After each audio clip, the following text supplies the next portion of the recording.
coming tonight, guys. Excited to jump back in. It's been a minute. Um, the last time we all played uh, in our campaign, um, well, let's just say it's been a long and grueling day for you all so far. You awoke this morning in a small cavern that was discovered several weeks ago by Gundren's brothers, Thardan and Dindro. You would come here with Gundren in hopes of finding his brothers and hopefully some answers to the questions that you all have discovered during your time in Delverton and the surrounding area. Turn that down a hair.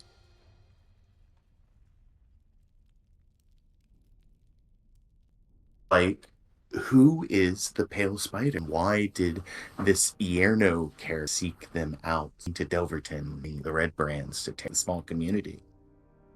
Who are these serious drow that several times? Are they working for the Pale Spider, and to what end? Lastly, what is Ethereum? And if it from this mine, if it was so important that the goblin, a strange wizard named Yerno, and several mercenaries, and even the drow riled up enough, where is it? If it came from here, where is it now? You have already found innumerable dangers in your short time here in this long since abandoned mine. You fought a gelatinous cube, ghouls, an undead beholder. You witnessed several specters waging war, locked in eternal conflict with one another. You battled revenant wizards, still trying to keep this mine safe even centuries later. Most of you have been pushed to the brink.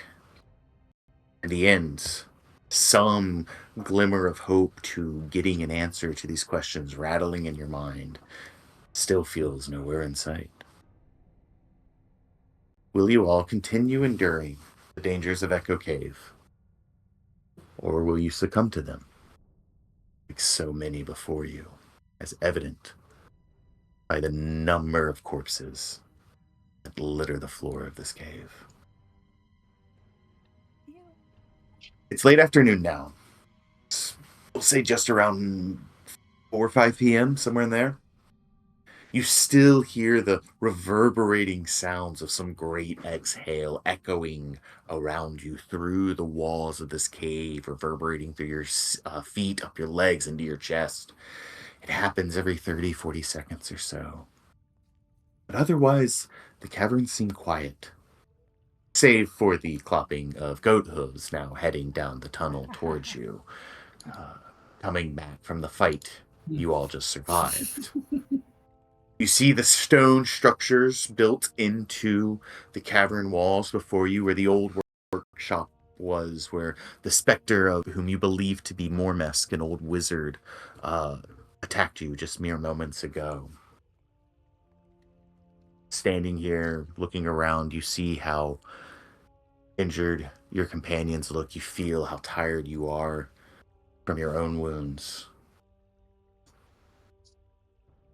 What do you all do? And before you decide, before you tell me, the goat is now caught up with the party. Bernie, your bear totem is still going off for its remainder. I believe it lasts an hour or 10 minutes. I think that it lasts. Give me 2 seconds. Let me pull it up. Totem. It's a bonus action. Spirit persists for 1 minute or until I am incapacitated.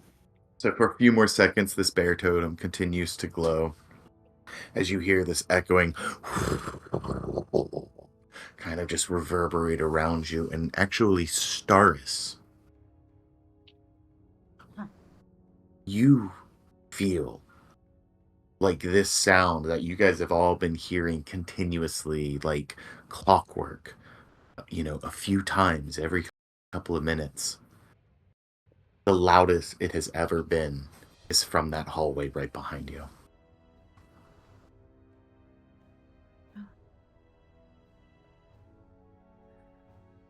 Oh, okay, up there in the corner. Mm-hmm. That feels dangerous. So what all do you do? Right, how's everybody feeling? Not great. I'm I'm terrible. seen better days. Matt! Oh, fuck. Are you alright, Dominic?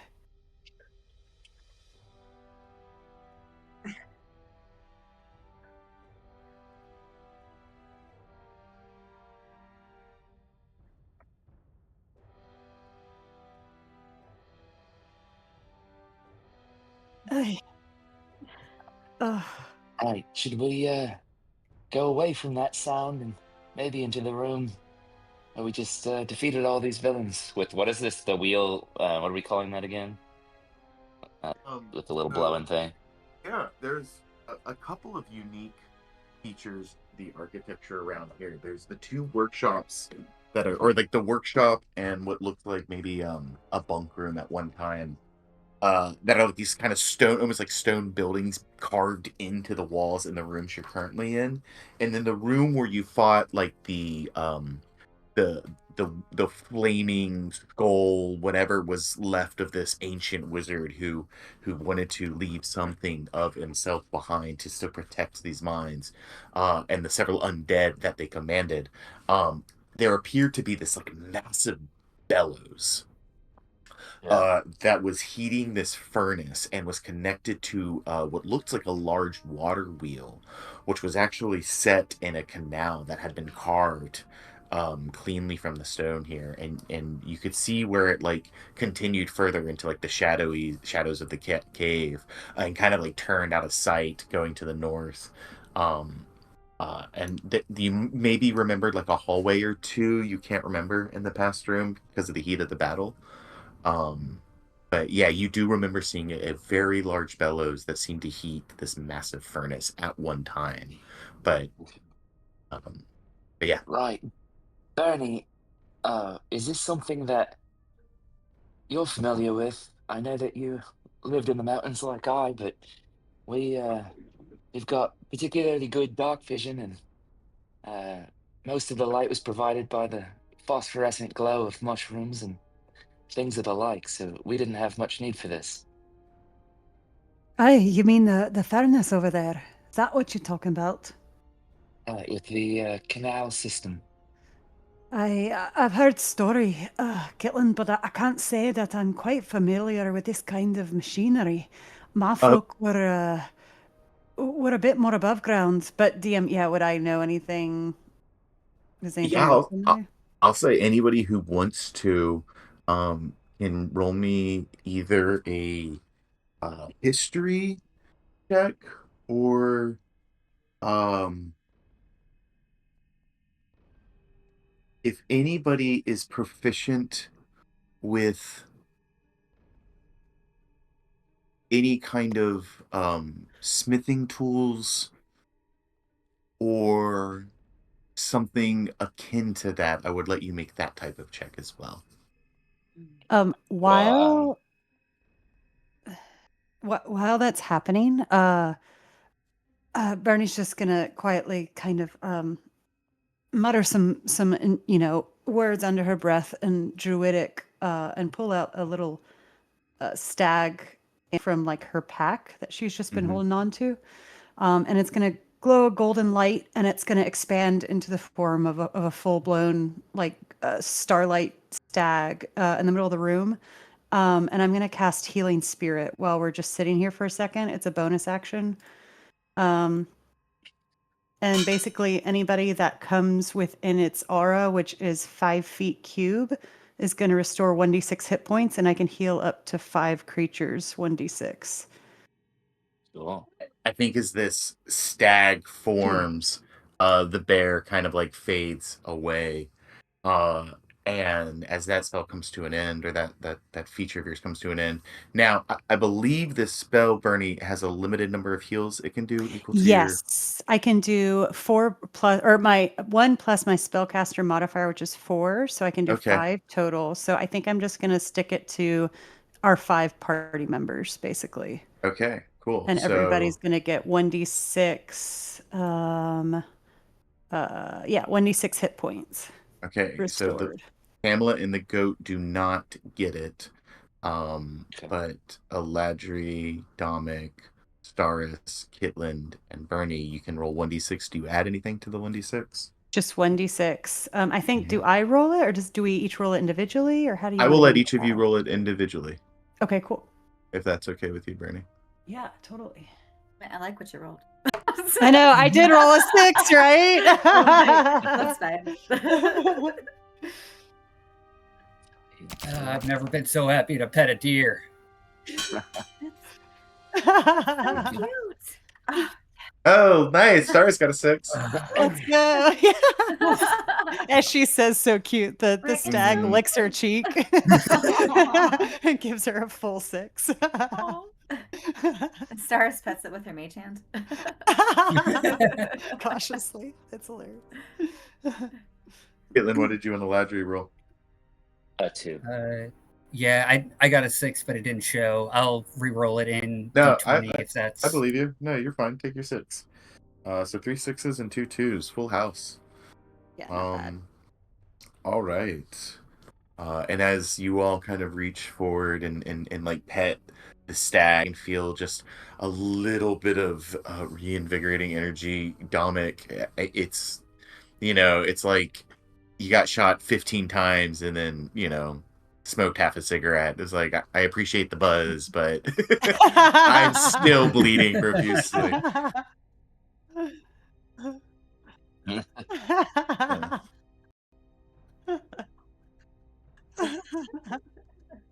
The It's shat. big now.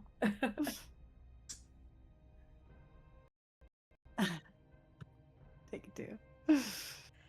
Stag Yeah.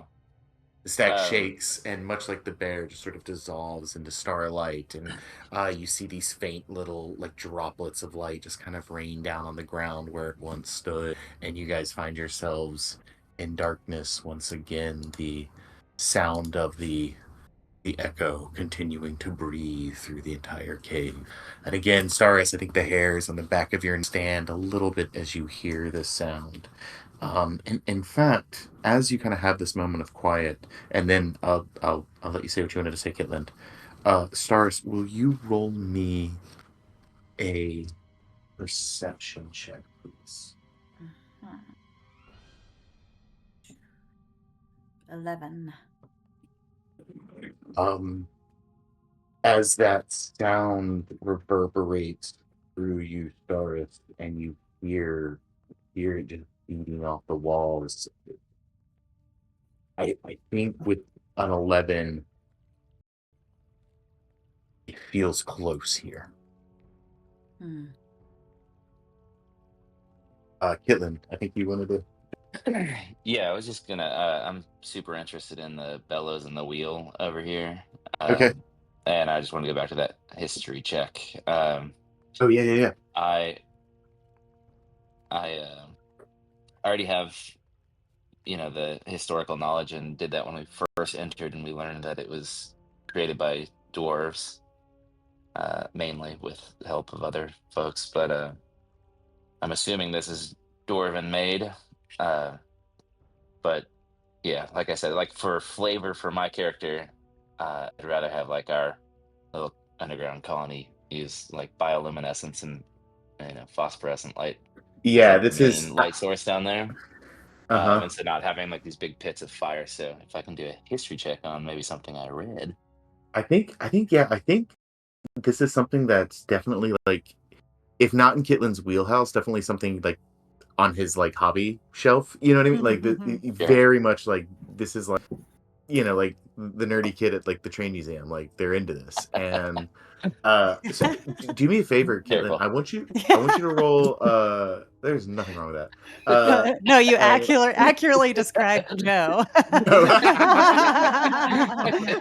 We I love literally good went to a museum. train Let's go. museum like a few months ago. Roll me a history check as you're investigating or just kind of like taking this all in and just in putting all of the pieces of it together and figuring out how it all works. But also roll me like, well, let me ask you this: how close would Kitland like get to this thing? Like how interested would he be in like? I would get right up on it, and said last time that there was like a grate or something over here that looked like maybe that clogged up. But I'll get right up on. Okay. So yeah, so we'll start here, and then if you want to go further this way, so roll me a history and an investigation check as you're like not just also trying to like figure out why does it need to be this big, why was it put together this way specifically, and then as you're also kind of just like sticking your head and looking at it and getting really close to it. So yeah, give me both of those checks, and while he's doing that, are the rest of you just kind of taking a moment to catch your breath, or is there anything y'all want to do in that room? I actually kind of want to split where we are so I can keep an eye on everybody. But Yeah. I'm very down to just like chill because yeah, tastes like pennies. Cyrus would be discussing the place to rest. Yeah, I think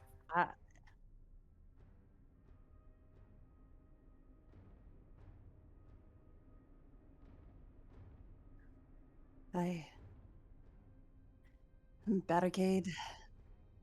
There was a room with beds, wasn't there?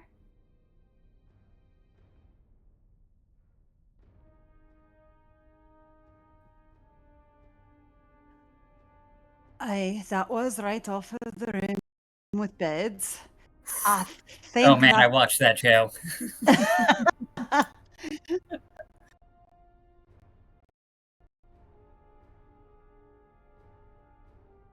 I think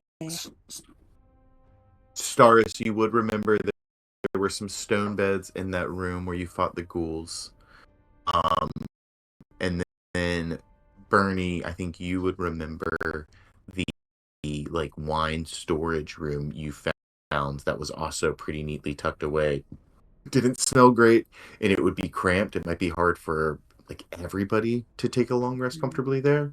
But that would be another one that you think would be fortifiable, especially because you've scouted the area leading to that area.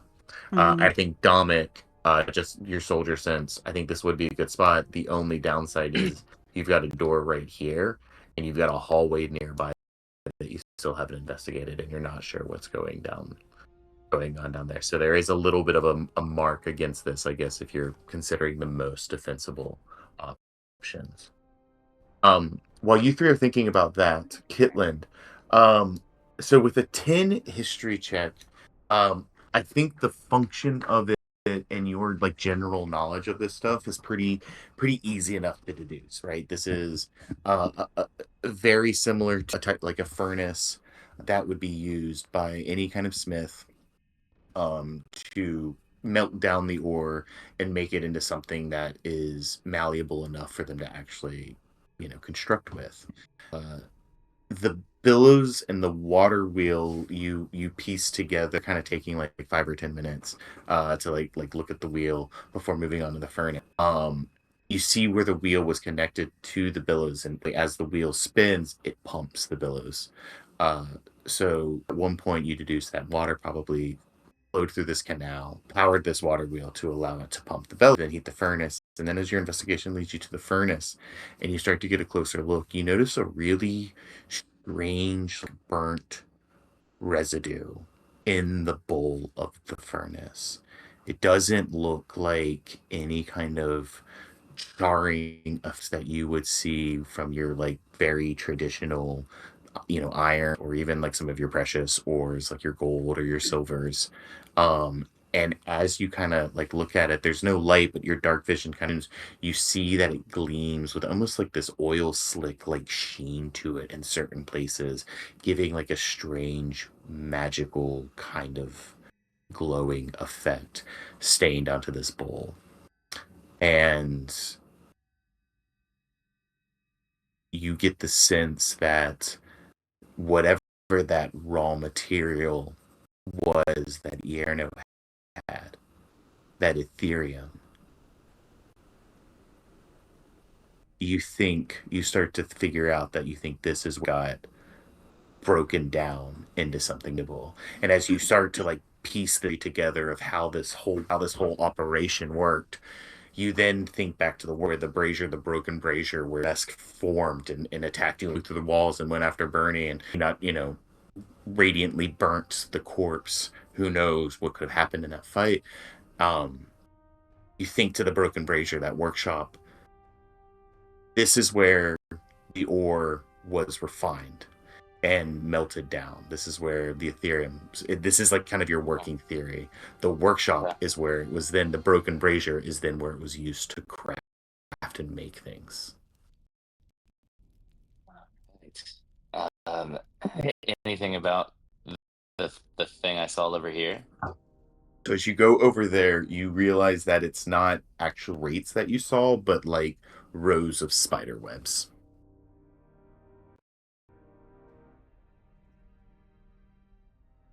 That are kind of clogging the thing. So if you wanted to like, and as you get into the tunnel, I'll say like the opening from the bottom of this canal to like the top of this kind of chasm in the wall where the water once flowed. It's right here. Water hasn't flown through here in decades.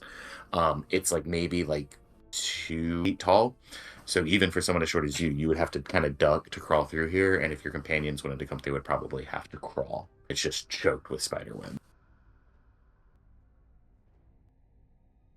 All right, I'm coming back over here real quick.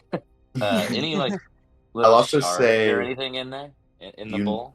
You Are they notice no shards in the bowl. It's just kind of this like burnt like charring that you see at the bottom of it, but it's completely smooth. There's like maybe like a tiny thin of dust, but I think as you like maybe rub your finger through it, and kind of like rub your fingers together, you don't, nothing small enough that you could like procure. You know what I mean? You have a little bit of dust on your finger, but how are you gonna like put I'm that gonna in get your it on pocket? my thumb and my middle finger, and then I want to snap. Okay. Mhm. Roll me a D100, Gitlin. Oh God! Oh, Fancy. no! Yeah. You turn into a newt. With a small hat. 40. Okay, nothing happens. Okay. Oh God! Oh no! That was good. Nothing to see here. All right. Cool. Anything of note down there, Kitland? Right, just lots of spider webs, and it's a little too tight for me goat and Pamela. But this room, looks safe enough. We could, block both entries and maybe sleep in here for a bit. I will say too, Kitlin, because you have kind of been walking around this room a little bit, you would also see that kind of down this hall. Oh, what am I doing? Do that. Review. Left. There you go. Yeah. There's like kind of a hallway and then a small door at the end of it. Okay. And I'll also say you also saw kind of a smaller kind of hole here as well. Like the other end of the canal, same thing, like maybe like a 2 foot gap between the bottom of the canal and the opening where the water once kind of flowed. You saw some spider webs is there. This one I think maybe was as choked full with webbing, maybe easier to get through. Whereas this one, the northern one, you realize would take quite a bit of effort to kind of hack or burn your way through that. Okay. And I'll also remind you that you have burnt some webs. I think the whole party has spent some time burning webs. It does seem to work. It does seem to burn them away, but it also seems to create a lot of smoke. So could be kind of giving off your position to whatever lies beyond if you go that route. Just something that your characters would probably be aware of. Can I go and I'd like to go a little bit closer to this little like tunnel over here. Careful, Bernie. As you approach, you actually see like really well kind of carved steps that seem to descend down about 20, 30-ish feet down into a lower section of the cavern. And as you stand there at the top of those stairs, you can almost feel like a slight, not a breeze, but just the way the cave sighs every 30, 40 seconds or so. You just feel it rumbling in you like some great thing is just down those stairs. Does it feel like breathing? Does it feel like as I'm closer to the steps and kind of on the top of this passage, am I able to clarify what kind of noise it is that I'm hearing? Is it a beast? Is it a thing? Is it an object? You know what I mean? Sure. Yeah. Roll me. I'll say this. Roll me. I think it's just got to be perception because you're just relying on your senses to really listen and feel and intuit. 15.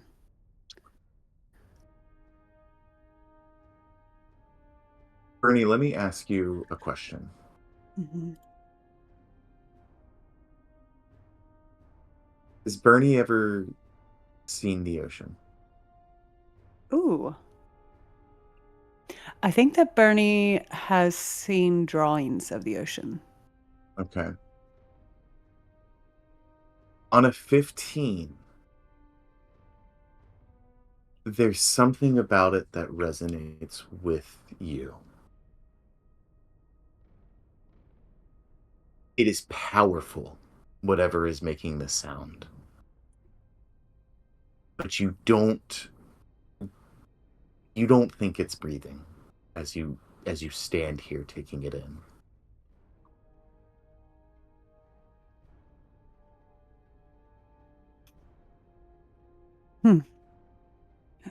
I can't really see much beyond, but there are some steps that go down, and there's something mighty great at the bottom of them. I can feel it in my bones. Bernie, I think whatever is making that rumble is coming from there. I agree, Staris. I'm not sure if... I don't know if it's friend or foe, or if maybe it's just a guardian of some sort. Oh, didn't above table, didn't we read something or somebody said something about like something guarding or like I like remember this kind of, but I didn't take a note down about it. Does anybody remember this? There was something about the bellows, but The bellows, okay.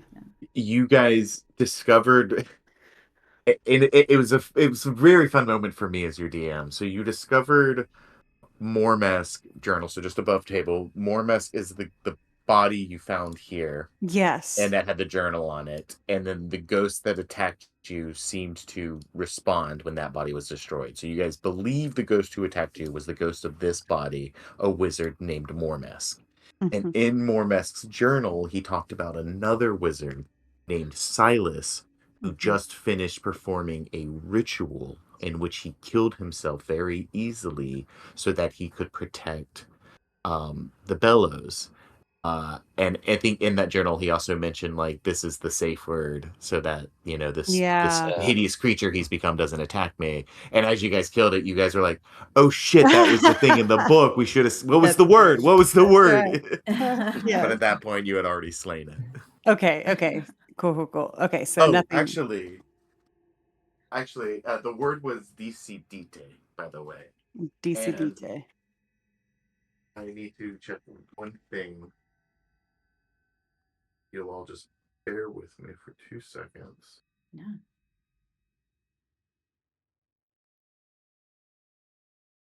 The stinky No, I'm wine good. room. You guys go ahead. Okay. Decidite, which I think is Latin for stop it. Yeah, cool. Stop it. Stop it. Stop. Okay. Um,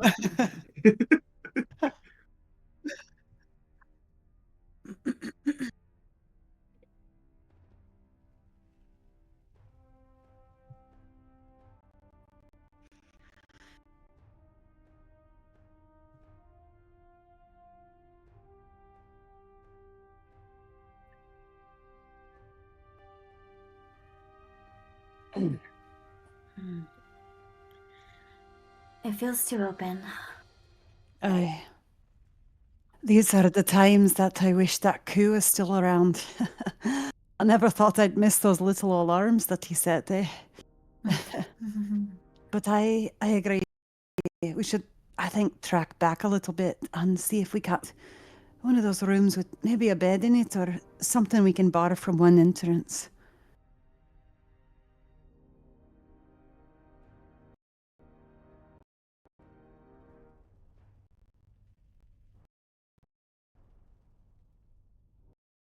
Mhm.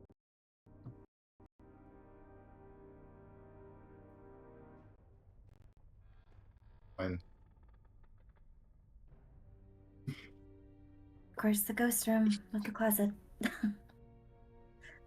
I think it's worth a check. And I'm not quite sure how often those spores come up. I know we stamped some of them out, but I'm worried that if I don't get, we might not be able to get back through. So maybe we don't Yeah. go. Aye. Kitland. Like, I'm looking to see. Yeah. I'm currently looking to see if the bellows, the actual like air blowing mechanism, if that can rotate to point towards the cobweb hole. Oh, Yeah. the way it is attached to the water wheel and the size of it, it would take either a great feat of strength that Kitlin, I assure you, does not possess, or like large equipment and a team helping to do so. It would not be a very simple task. It would not be a very quiet task, and it is a task that would take a considerable amount of time. Would it be more or less trouble than selling a door Selling at an a door, auction? it would be more trouble than selling a door at an auction. We're going to the door, boy. All right, I'll rejoin. I mean, yeah, because this bellows, I think, is like 5 times the size of you. It's a pretty Yeah. massive structure. It's like the size of a car. And then the wheel it's attached to, like there's this big, like I imagine like this big iron rod that is like connected to the top of the billows into like the middle ring, that as the ring goes down it kind of pushes and pulls and pushes and pulls. So they're like firmly connected, and despite it being as old as it is, it you get the sense, because you've spent a good bit of time kind of looking at it, you get the sense that if water were to flow through here again, this thing would start pumping. And is it made of like leather? The I'll say with your investigation check, it seemed to be um a type of leather that you couldn't recognize. Like, you couldn't tell the hide it was tanned from.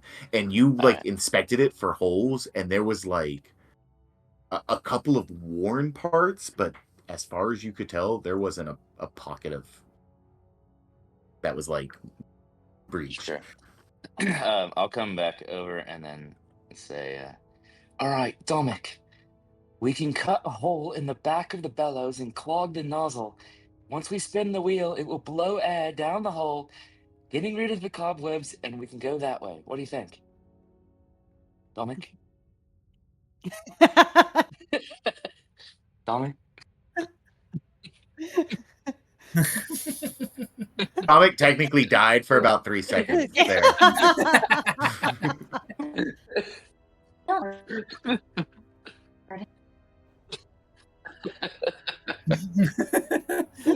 Nobody saw it. Dominic literally just died, and then like the deck of cards in his pocket like glowed like a faint orange glow, and he like came back to life again. Holy shit.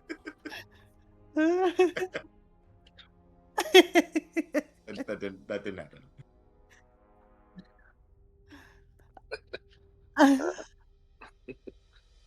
You're a madman, Kitland.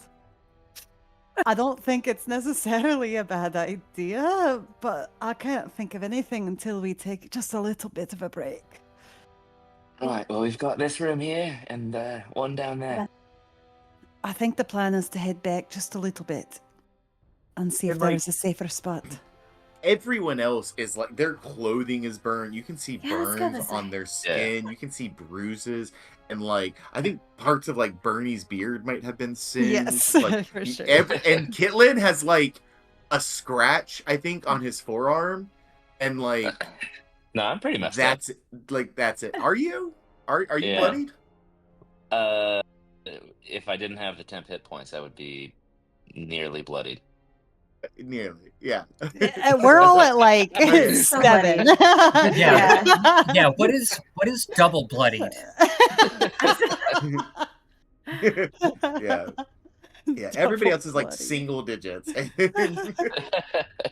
think Kitlin has as much as you That's combined.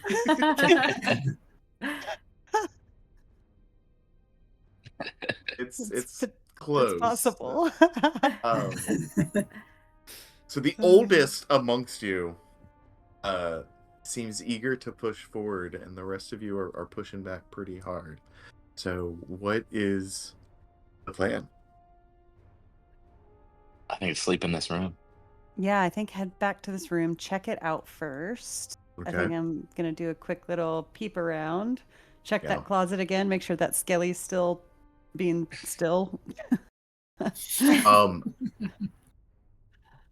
True. Yeah. Go And rock. it's I think the radiant damage actually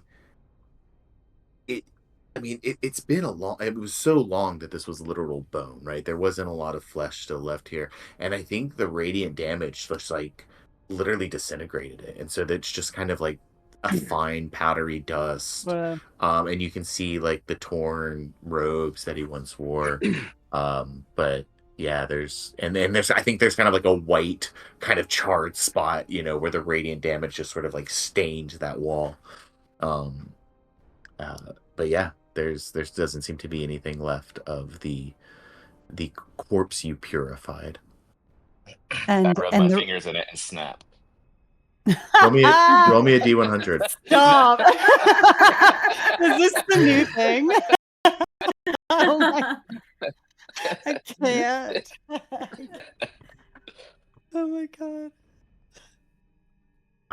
So cool. Other than that, yeah, the beds are we'll say one is like literally V-shaped, because it's just been like split like down the middle of it.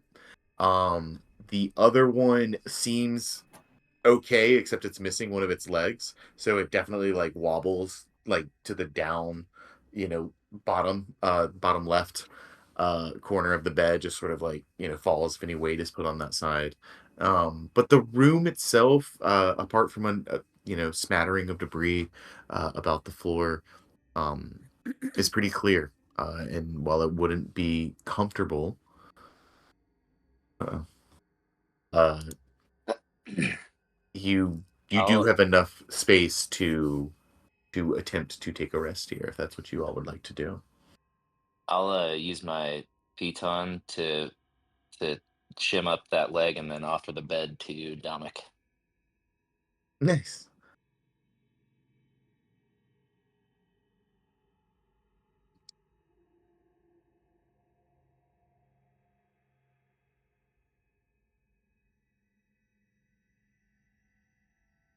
Like layer. Yeah, I think that's definitely doable. I think working together, you kind of move the two halves separately and can kind of stack them in a way that would at least prevent someone from being able to like just rush in here.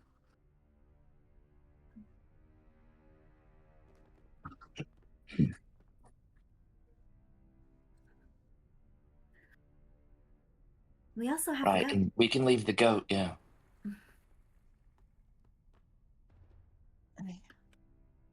Until I wake up. What was that, Sars?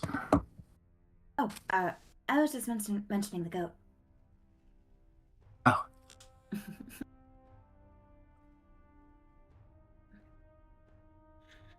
Hey, it Do can we sit wanna right in share- front of the door. Do we want to try to rest for the night or take a short breather? I can boost us if it's just a short one, but I think we should try for the whole night. Yeah, I think we should probably let Gundren know if we're going to take a full rest. Uh, I-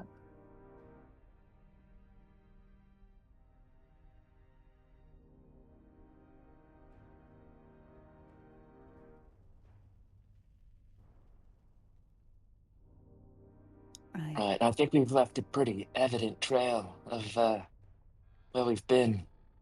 I mean, I've got a goat leaving droppings, the stink of a lion, and well, the spore trail. I think he'll find us if he's headed this way. All I'm saying is someone knocks on the other side of that door. Who's going to open it? And do we want to?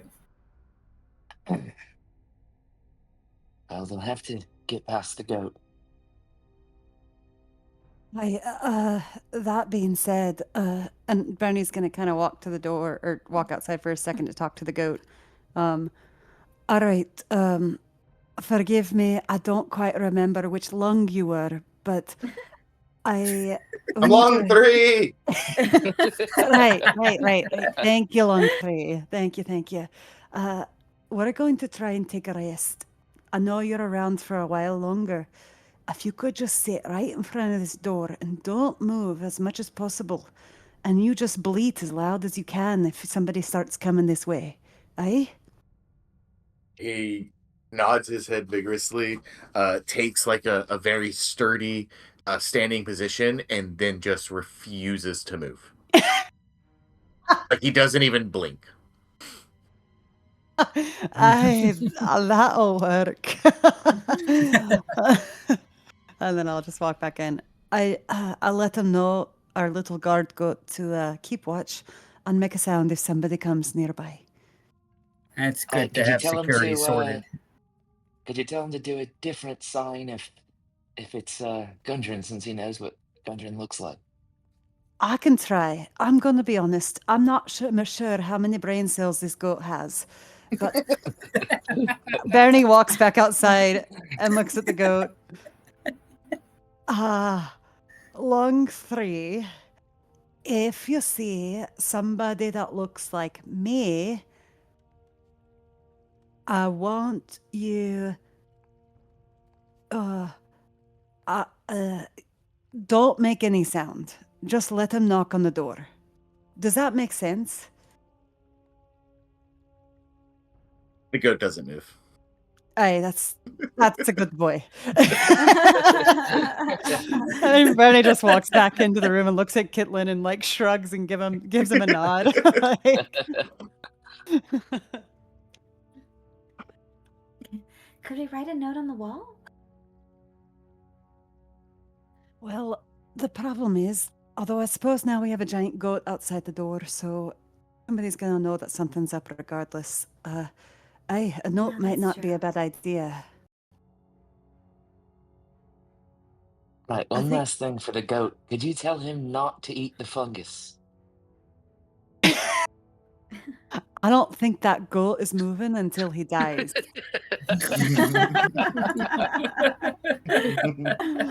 Staris, I don't have a calligrapher pen on me, but I do think, yeah, writing a note or something might be a good idea. You know, I don't think I do either. I've got a pen.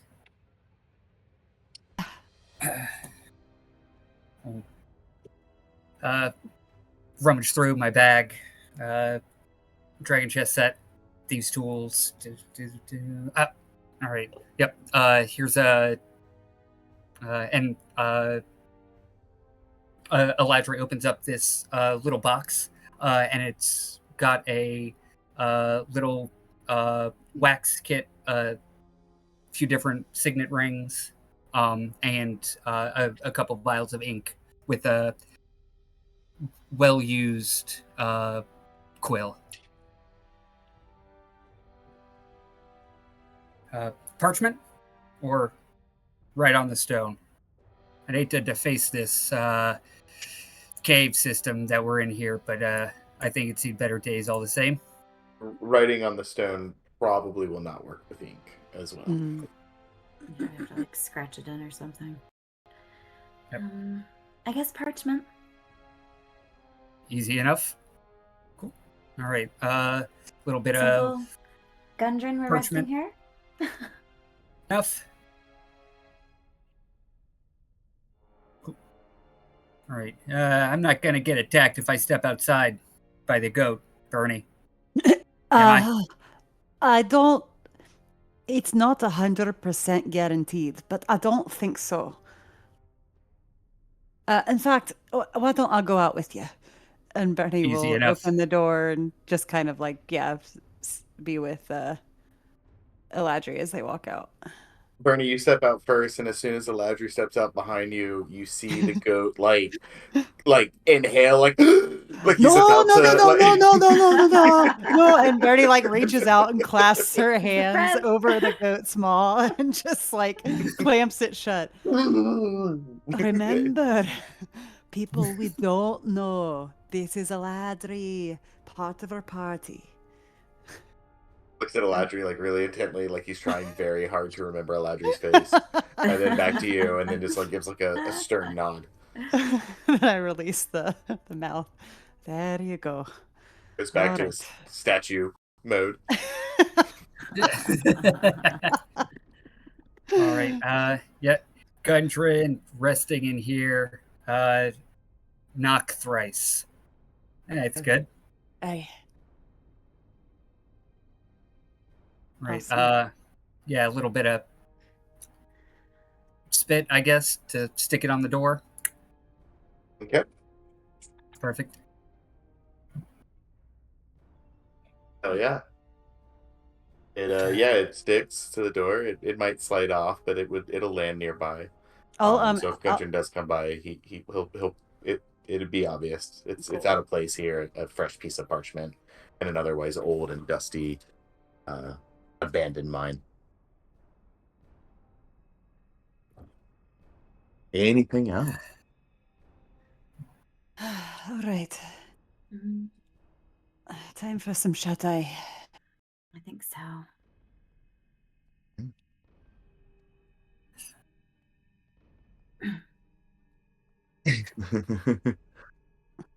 No.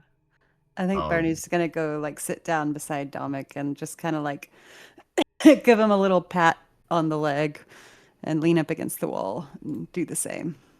Cool. Go ahead and place your tokens wherever you think your character would hole up. I think, we'll say Dominic, your bed is the one that Kitland shored up with the piton. Staris, that little corner, that bed is the one you all moved in front of the doorway. So I'll come be with that spot everybody would else then. be empty That's and right. available if you'd want to crash there, but looks like Kitlin goes into the closet with Pamela. Uh, and you all kind of get comfortable. I think, it's weird. I told you above table it's like roughly 5 in the afternoon, and you did get started pretty early, and you have now fought for your lives several times today. I'm sure that takes a lot out of you. Um, but you're also like trapped underground. You can't see the sky. You can't see, and I think unless your name is Kitland, most of you are starting to lose track of time, and I think the weariness in your body makes it feel much, much later in your minds. In fact, I think Staris, Bernie, Aladri, Dominic, you're already passed out, but I think as you guys kind of sit there and rest and are trying to imagine what time of day it is, you're probably guessing that it's 7, 8, 9, 10 o'clock at night, even though you're off by several hours. That's just how long this day has felt, and how discombobulating this sort of experience has been for you all. As you all get comfortable and kind of make, carve out your little spots here in this room, is anybody keeping watch, or are you just sort of leaving that up to the goat? No, I am. I'll stay up and make sure that everyone gets settled in. Okay. I'll meditate. After 4 hours, wake me up or stir me. Cool. Staris, you intentionally choose to allow yourself to fall asleep, and you take a pose in which you are very connected, with your body, with your mind. You just sort of check in. Staris, let me ask you something. Growing up, do you think you slept more or meditated more within your family? What do you think was the norm? That's a good question. I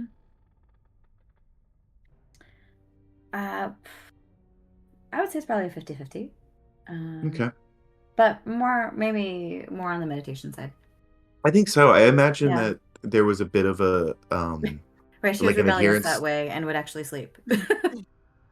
cool. Yeah, I think the family structure lent itself to a lot of late nights that your parents worked. I think they very much took advantage of needing less time to sleep than maybe some of their colleagues or some of their we'll say professional opponents, or or whatever, getting a leg up on the research paper because the other guy has to pass out eventually or is relying on coffee, whereas an elf can just not off for 4 hours and they're ready to go. So I think meditation, I think there was a lot of structure in your house, but I agree with your choice that maybe Staris rebelled a little bit more and maybe even prefers sleeping over meditating. But I think in this moment you are a little bit more grateful for some of that structure that your family encouraged, as you choose to rely on that in this moment. I'll also Sorry, put go my ahead. bow right in front so that we can also see a glow if something happens to the goat. Then at least this will be here. Very good. She takes her bow and puts it right in front of her. Nice. I think really quickly, if I can, Bernie's like trying to nod off, and she sees everybody around her like starting to doze or meditate, and she kind of leans her head back against the wall, and there's something that kind of keeps back of her mind, and she looks at Kitland, and hi, Kitland, are you up? I'll creak the closet door open. What's up? You're a smart guy. And you've got a lot of good thoughts going through that brain. There's something it keeps turning around in my head. The bellows that you saw earlier, do they seem to be in working condition? I think, we'd need to get water flowing to it, but we could probably manually move the wheel. Aye, and what was inside of the billows? Did it seem important? You mean in the cauldron? Aye. I'll just share, yeah, the everything I know. It looks like that's where the Ethereum could be made. Did I feel any, like, when I snapped, was there anything that, other than just like a puff of dust and totally unnatural or totally regular, or did I feel anything sort of spooky for a half second? Nothing unnatural, just felt like snapping with some texture on your fingers. And yeah, as Kitlin kind of explains, what he began to theorize was that, with a furnace that size, it would get very, very hot. And it could, iron, the precious metals especially, would not need something to that magnitude. You could do it with a hand bellows, easily. Like iron, that would probably take a little bit more effort. That would definitely make iron easier, but that would also risk getting so hot that you could kind of, ruin the alloy. So something like that, like it's that to you, Kitlin, is like that's or you can't imagine what would need something that with that much effort.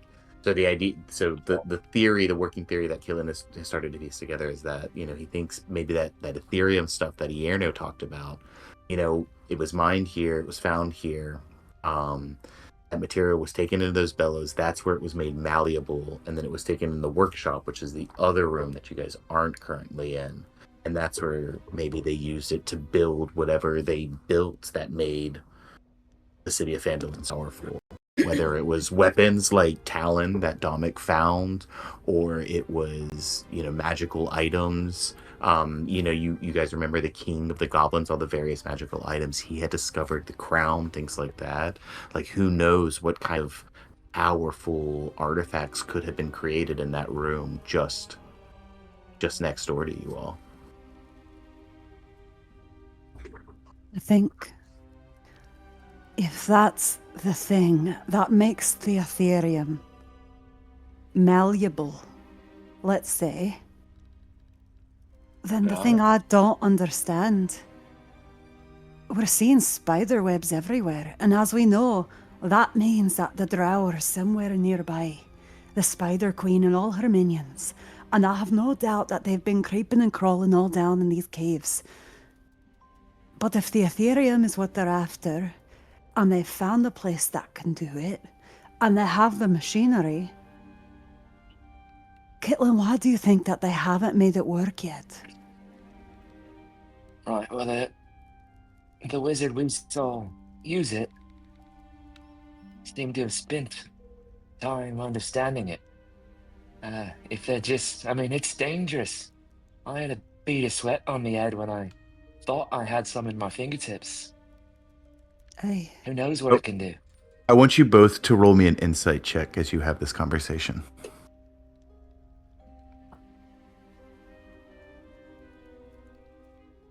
12. 18. Joe, as Bernie, or Kitlin, as Bernie, who's Joe? Who's Joe? I'm Joe. Who's Joe H? What? Joe H. Kitlin, as Bernie kind of expresses this to you, you think to the brazier, the spot where Mormus appeared. He kind of came out of that brazier. It was broken. It was lying damaged on the ground. Bernie just said, if the drow have been here for as long as they have, and they had access to the Ethereum, and they had access to all of this, why haven't they done what they needed to do with it yet? Kitlin, do you remember that broken brazier? All the spider webs clogging the drains in the canal. What if they already have?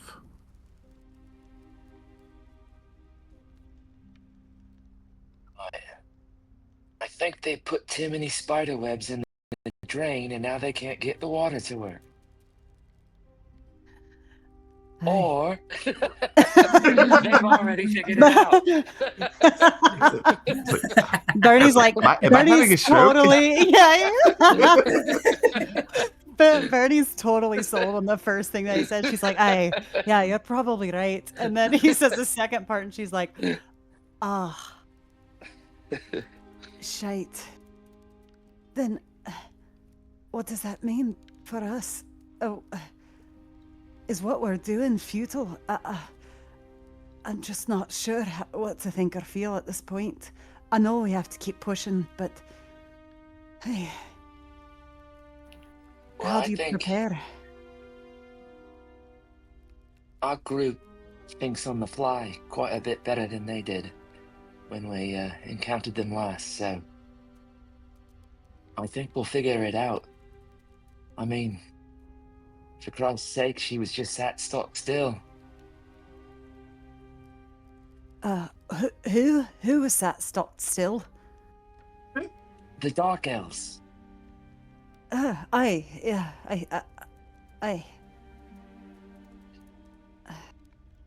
Right,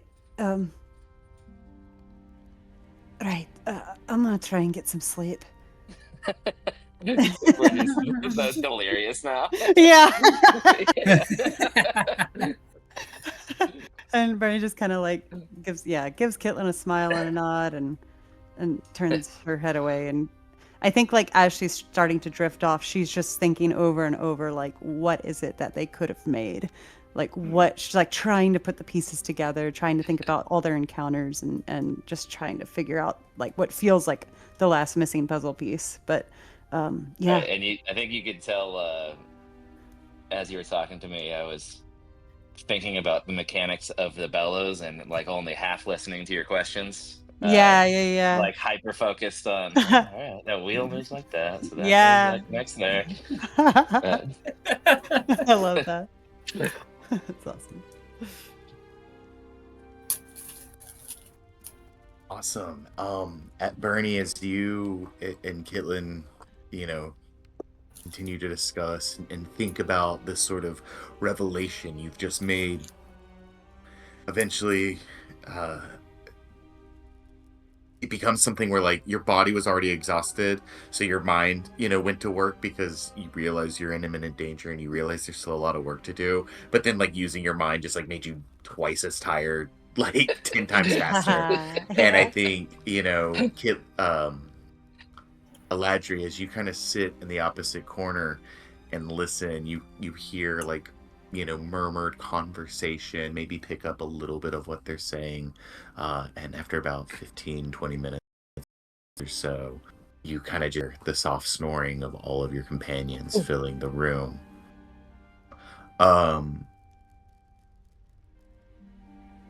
Staris, I know Dominic said he passed out pretty quick. Aladri and Caitlin had their moment. Do you think Staris kind of overheard that conversation? Do you think she fell asleep immediately, or do you think or she was focused on the meditation? So, do you think you kind of just tuned that out and immediately went into your meditation? Yeah, I think she might have played like some calming music as people were settling down, and then as she set her bow down, went into her meditation.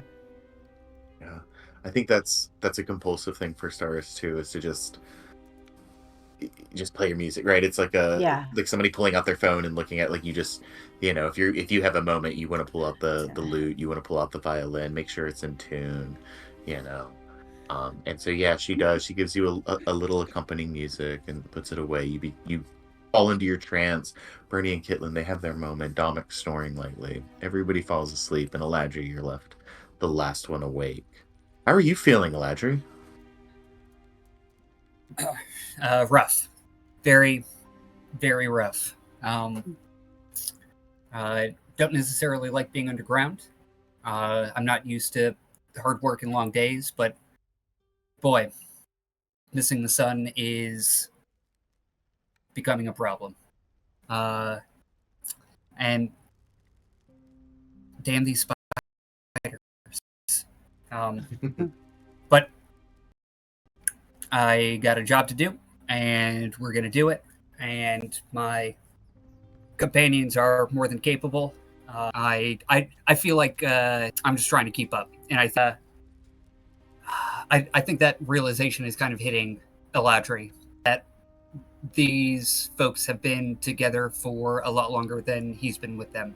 Not necessarily that he feels like an outsider anymore, but there's everyone has their role, and Eladri's still trying to find where he fits in, I suppose. So he will keep quiet and keep guard, as this is what the team needs right now. Do you think he kind of feels like he's got a little bit more to prove still with this group? Without a doubt. Yeah. Anytime you're the new guy, you always have something to prove. Yeah. Whether it's working on the farm or, doing good where good needs to be done. You're constantly proving yourself. And Eladri hasn't had to do this in a little while, so yeah. Combination of am I in over my head and what am I actually doing is kind of hitting him right now in this moment.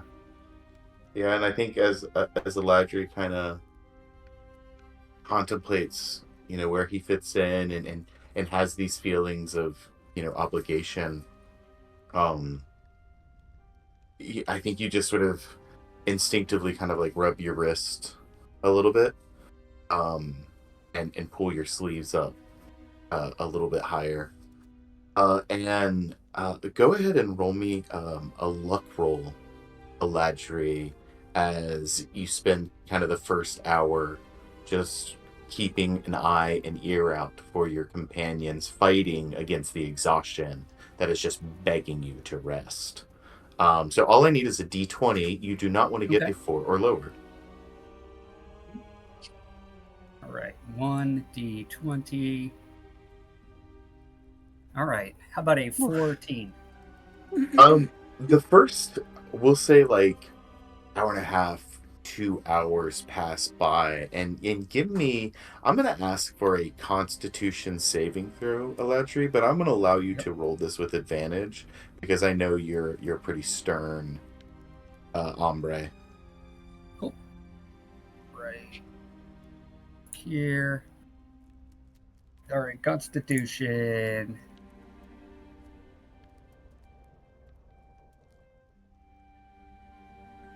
All right, there's one. Oh, no need for a second roll. A 16 is plenty. Might be. You're all good. I got excited. 17, even better.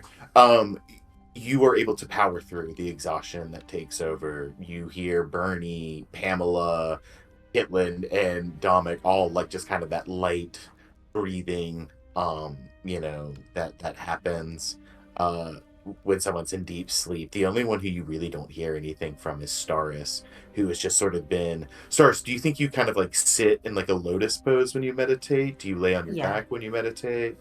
Yeah, sitting up. Mm-hmm. Yeah, and you see Staris just still sitting there, almost like she's conscious, but you recognize the meditation that she is, and you guess that you're probably about halfway through that. You're about 2 hours in. You don't hear anything. You don't hear a sound from the goat. I think maybe your back's getting a little stiff as you're kind of stuck in this one corner. Anything else Eladri does or feels in the moment? What is Eladri? I think what's most important to him? Do you think it's because he's kind of now getting all of these like massive things?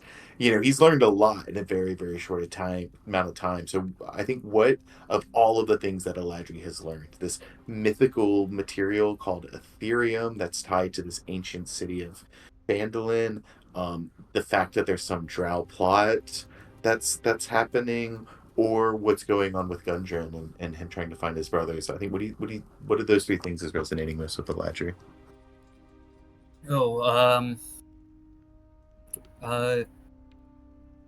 Probably this strange material. It seems exotic enough to be expensive, and whenever there's something expensive, there's money to be made from it, whether having it or protecting it. And if half the stories are true about Phandalin, I mean, what it could have done for, you've seen Delverton, you've seen how rickety and quaint and frontiersy it is, so imagining, a city that could have rivaled Neverwinter here is kind of hard to imagine, so so yeah, I think there's something enticing about that. What is this thing? What is, and Eladri didn't get to witness the raw glimpse of power that the party is. So I think, curiosity has peaked a little bit. Eladri. The small farm town boy, the farm town boy that he is. Yeah, anything big city or big city adjacent, I think does kind of catch his attention and draw his curiosity. Not in Kansas anymore. That is exactly it. As you enter kind of the third hour of Staris's meditation, you once again feel yourself fighting back the exhaustion. The eyelids are getting heavier again. What does Eladri do to try to keep himself awake to power through this last hour until he knows Staris will finish her meditation? Last hour, 90 minutes.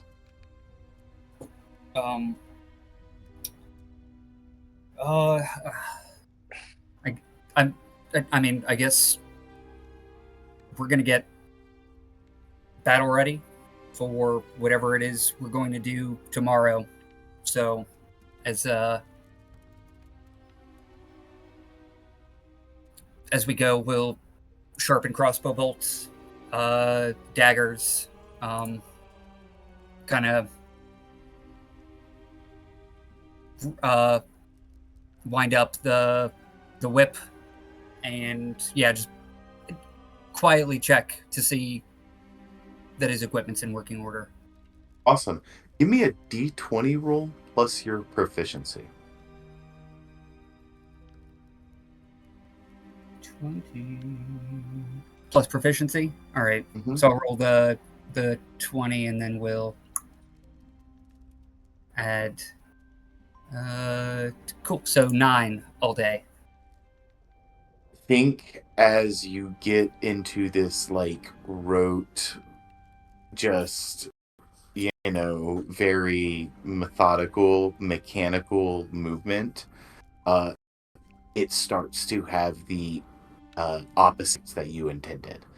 Instead of using this to help you kind of stay awake, to give you something to do as you're there and continue to check the 30th bolt head, or make sure it's tied to the right way, or as you're sitting there sharpening your blade, I think that rhythmic, methodical motion begins to lull you to sleep.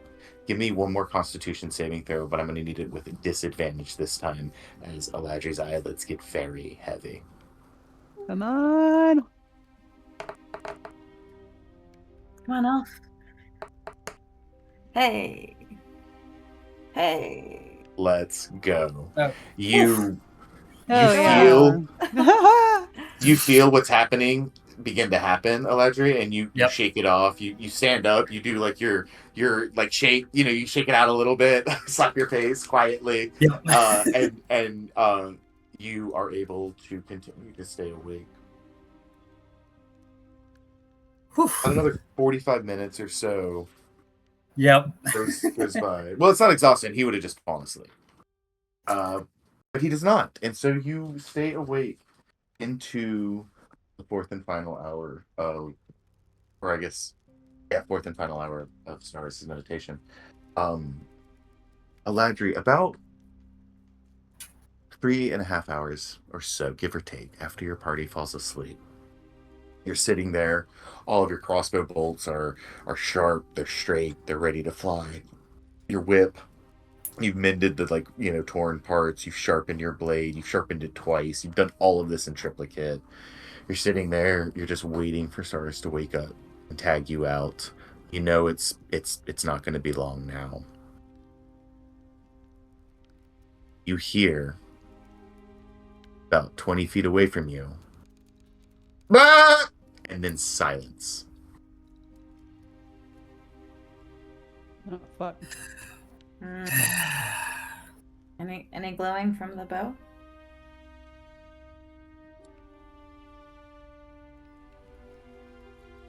I think someone who was asleep or meditating just said something.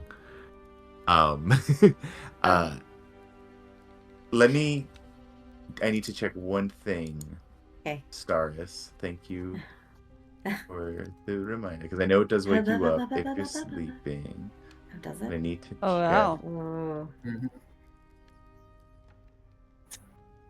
Shit. Is it you and me?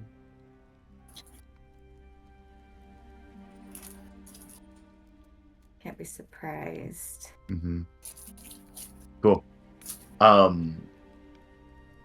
Okay. I will When? say, based on the warning, that is really weird. So it says when combat begins. And when combat begins, I'm sorry, what? The weapon magically awakens you and your companions within range if any of you are sleeping naturally when combat begins, right? And it warns you of danger. So I'm gonna read necessarily of general, right? Because Yeah. I feel like that could be if you're all asleep on a ship, right? And a storm is brewing nearby, Yeah. that could potentially be dangerous. But I think it's if somebody were to grab you and put a knife to your throat, it would wake you up just in time before that happens. So Yeah. I think because no one in this room is currently being targeted by an attacker in danger, Yeah. the bow is not lit up yet. But because Eladri is still awake, you will hear that goat bleat, and it's so quick. It's like bah, and then nothing. It just goes silent. Oh, no. And I think Eladri, your adrenaline just shoots through your veins. Whatever tiredness you felt, whatever weight your eyelids had is gone as you perk up and you check. None of your companions are awake yet. What do you do? No one heard this but you. Yep. You still have Oh no! you still have the broken bed in front of the doorway here as well. Yep. Okay. Jesus. All right. Nope. Yeah, I'm going to get on the bed and I'm going to extra bar this door. Extra bar, try to reinforce it even more. Yeah, body weight on it. Oh, okay. So you're you're physically putting your hands up against it, trying to hold it shut. Yep. I'm assuming you were trying to make no noise and not give away that you're in this room. Correct. Roll me a stealth check, please. Good.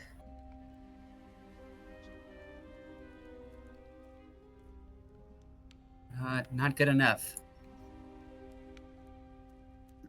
Damn. Okay, so Eladria, I'm going to ask you a question. Yep. You rolled a 10. Do you think Eladri did badly in this moment, or not as well as he could have in this moment, because he was either moving too quickly or moving too slowly, trying to make less noise? Too quick. You crash into the bed and snap one of the broken things, and it makes a loud snapping noise. Everybody who is asleep, make me a perception check with disadvantage. If you get a 17 or higher, I will allow that snap to wake you up. Mm-hmm.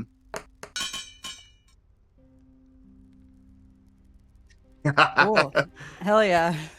Let's go. Oh, man. Oh man. Still meditating. Joe. Joe. God, it's because I'm reading the name on the die. Kitland, Hi, I'm Joe. Kitland, and Bernie. Dominic, did you roll?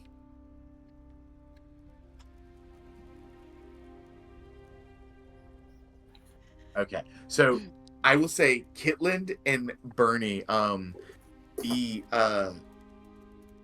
The snap is so loud, like he literally just Ledgy just clambers through the broken bed and makes a pretty loud noise. Bernie and Kitland, your eyes dart open as you're just like stirred awake in this moment. I will say you have not completed a long rest, but enough time has passed. If you would like to roll any hit dice, you can do so now. This is technically a short rest, or Yes.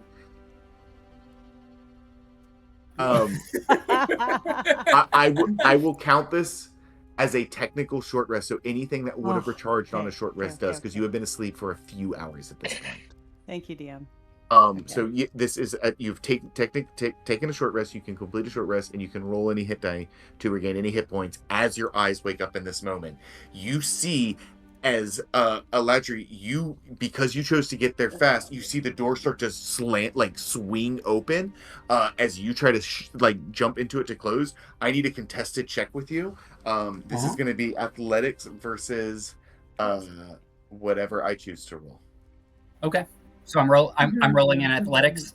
You are rolling an athletics check to try to put your body in front of the door and keep it shut as you make a bunch of noise and it starts to swing open. 8 plus 2. 5. 1, 2, 3, 4. There we go. Yep. 13. Okay. Oh man, I got a 7. Oh. Oh. No. Oh my So- god. Bernie, your eyes crack open. You have a great view. Kitlin, your eyes open. Say the closet door is cracked enough that you can't see the door where Aladri is, Kitlin, but you can see Bernie's face. Bernie, your eyes shoot open because you're both awake at the same time, and you see Aladri go and just shove and slam the door shut. You have no idea why. He's making a ton of noise as he does it, and then suddenly an invisible drow just appears behind him with with his hand right at Aladri's throat. A blade made out of shadow materializes in his hand, and he just slashes across Aladri's throat. Aladri, he is going to hit you for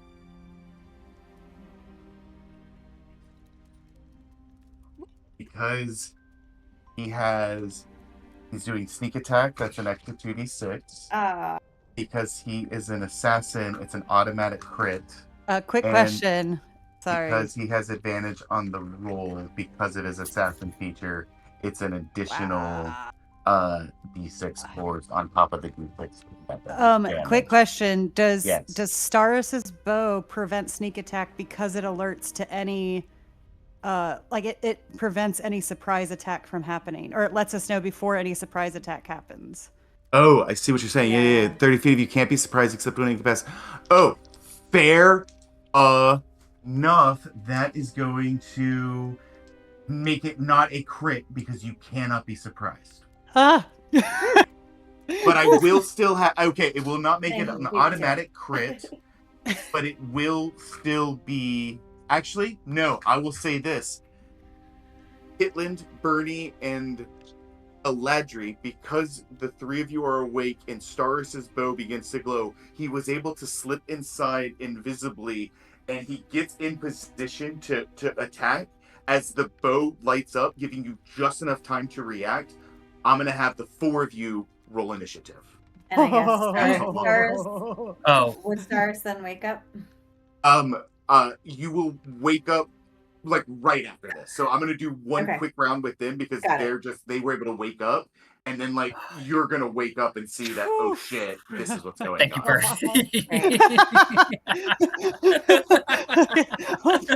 Let's just yeah, I know. I was like not not enough. No. Yeah. Oh, Oh, yeah. no, God. I was so probably scared. could have died outright. Yeah. Holy shit. I was trying. Holy Okay. shit. Did anybody get a 20 or higher? I did. I got a 21. Okay. Anybody get 15 or higher? Nope. Anybody get a 10 or higher? I wish. I got a 10. What did you get, Eladri? 8. Oh no. Okay. This is what's gonna happen. Nothing good. Doris, Uh-huh. you are made aware of what is happening. I will let you choose. You can choose to snap out of your meditation and roll initiative as well to get into this fray. Uh-huh. However, if you do that, it will interrupt your meditation and you will have to start over again to get the full long rest. Or you can choose to try to power through. Roll me a d4. Okay. Joyce. Here's a D4 just for fun. Hello. Yeah. Doris, Uh-huh. you are 3 minutes away from completing your meditation. Oh, we're my gonna God. power through. We're gonna power Yeah. Power through. through. Yeah, I'm gonna power through. Fuck yeah. So it's like, Okay, Battle, we got yeah. this. It's okay. We got this. We got this. I'm We also got Golden. a little tapped out, but it's okay. Yeah. Yeah. No, I think Dominic. it's smart. You wake up, you realize you are in danger. I think just because of the severity of your wounds and the fact that you were the only one that got a bed, it's like that moment where you're like, I know I need to get up, but I cannot open my eyes just yet. So you will roll initiative at the end of this round. Cool. SOS. You may also go ahead and complete a short rest and roll any hit dice that you still have available if you would like. So this drow appears. The only one that can see him right now is Bernie. Eladri, you realize they're behind you because Saris's bow gave you just enough time to react to it. Bernie, you got the first initiative since he cannot surprise you. Woo! And let me go ahead and grab his token. I think this is the And first Do- time I've do gone we first in see, initiative. Like in Hollow Man or something, do we see that Eladri has been like unnaturally lifted up? You see, so it's not that he lifted him up. So it's that like literally slipped through the doorway because I rolled an acrobatics check as Eladri tried to shut it, and he was invisible. And then as he went to like attack Eladri, it began to break his invisibility. But the bow began to glow, and I think it was like offset just a little bit by the fact that his invisibility spell just made it like a little bit harder for the magic to connect. But it happened just in time that the light blew and gave like him just a split second where like I think he's still got his like hand on his shoulder as Eladri's like kind of like shoving him off, and he's beginning to materialize. So Bernie, I think you see like half an arm and the drow's face are visible, and the rest of his body is still invisible as he's trying to attack Eladri in this moment, and you have like just a split second to respond first. Okay, But I he- think that. Well, but neither of us can see him.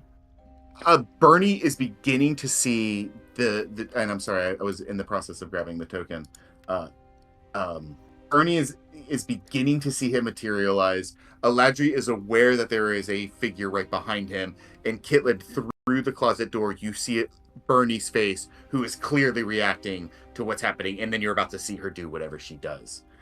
So let me move the token really quick, because at this point I think you see just enough of them to be like, oh yeah, that's somebody about to not be invisible in like the next 3 seconds. Sure. Okay. And does Pamela by proxy wake up with me since I was sleeping on her? Roll me a perception check for her.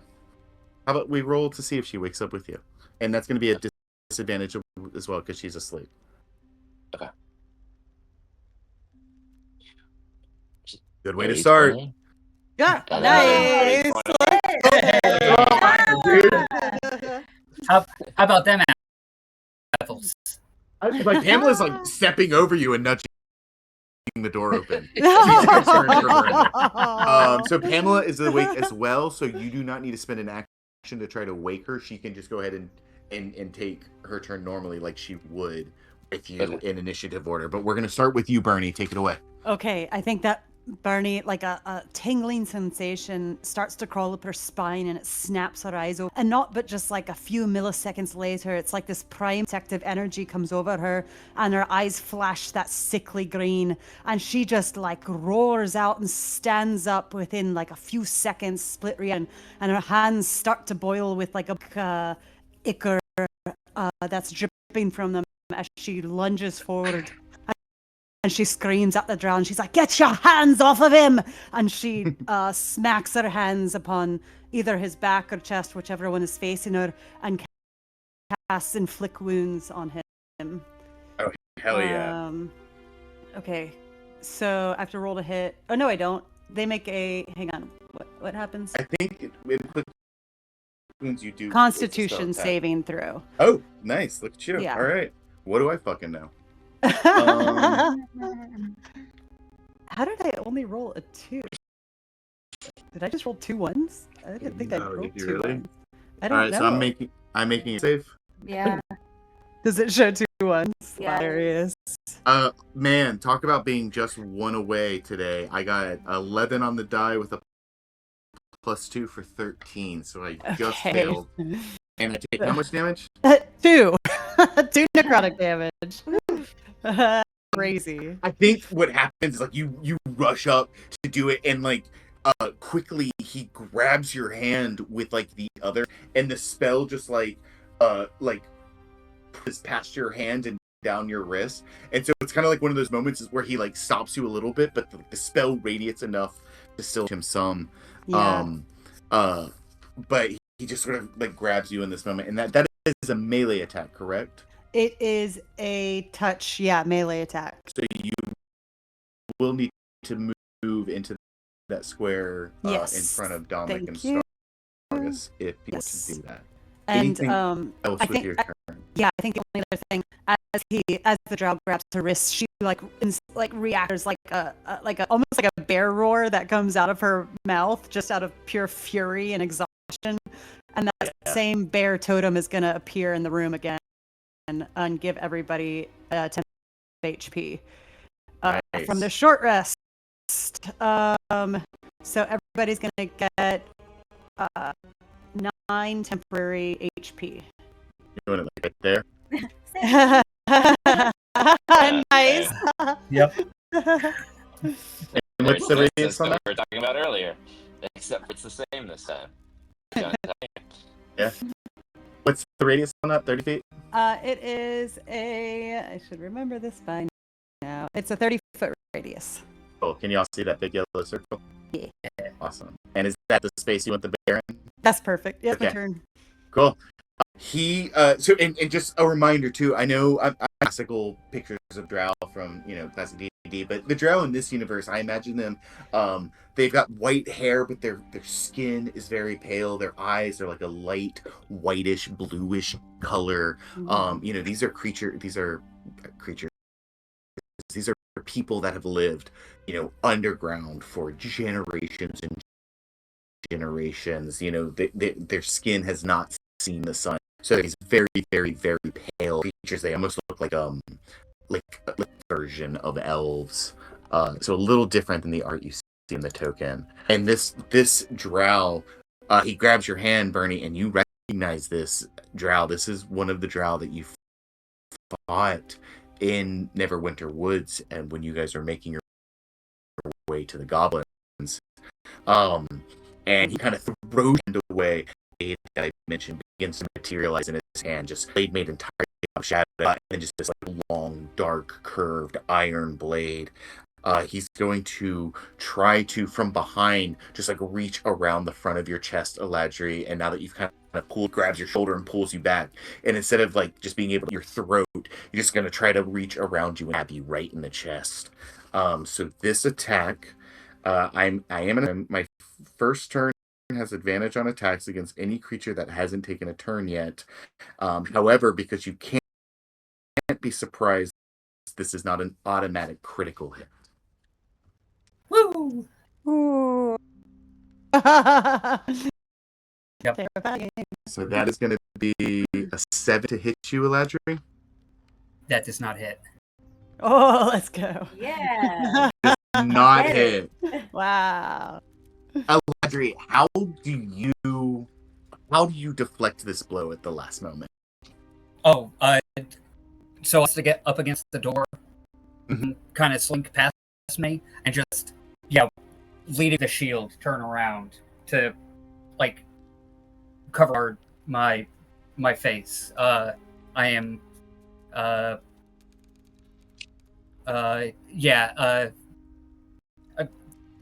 boxing right now, and I just have my buckler up, in front of me.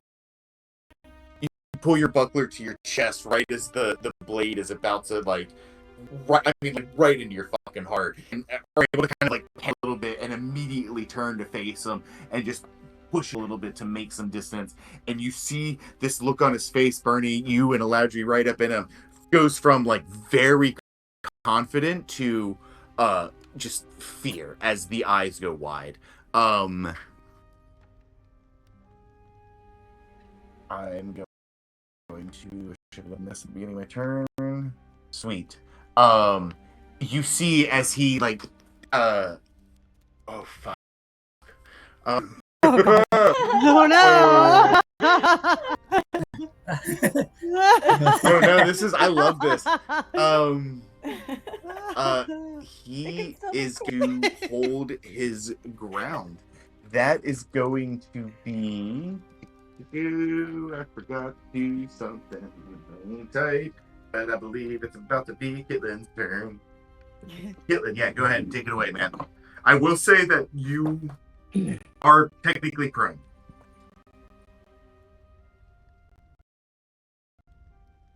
As was Bernie, but I don't think it mattered.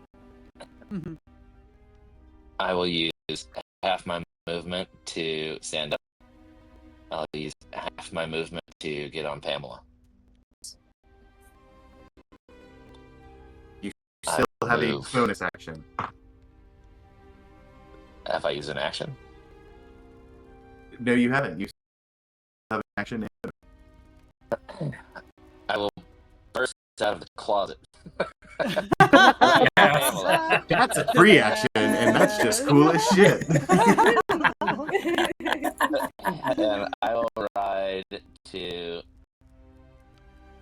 here.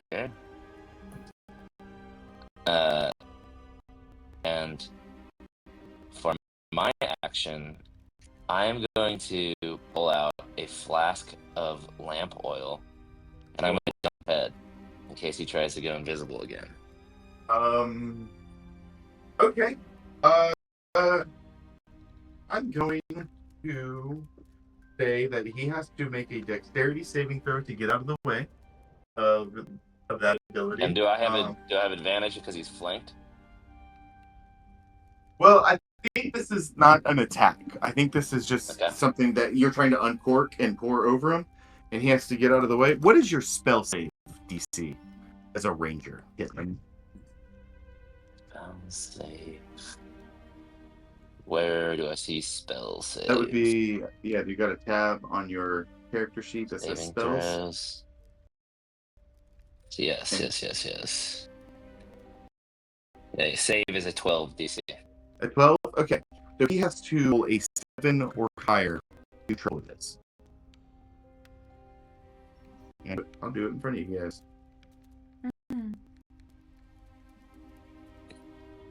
11. He, with his modifier, as you uncork it and begin to dump the flash oil over his head, he very quick steps out of the way as it splashes these on the ground in front of him. Okay.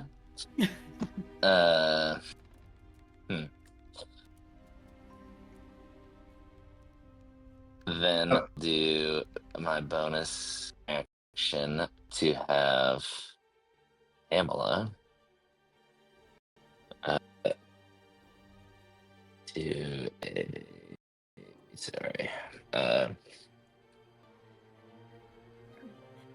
maul attack.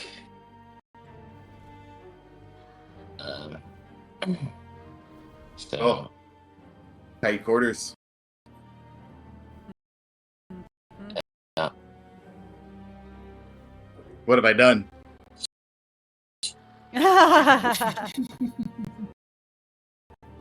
Oh so that's boy. gonna be 1d8 to hit plus 2 plus my PB, which is 2. Man, this So, very much 1d8 plus backfired 4. on Brothers Zen, you guys.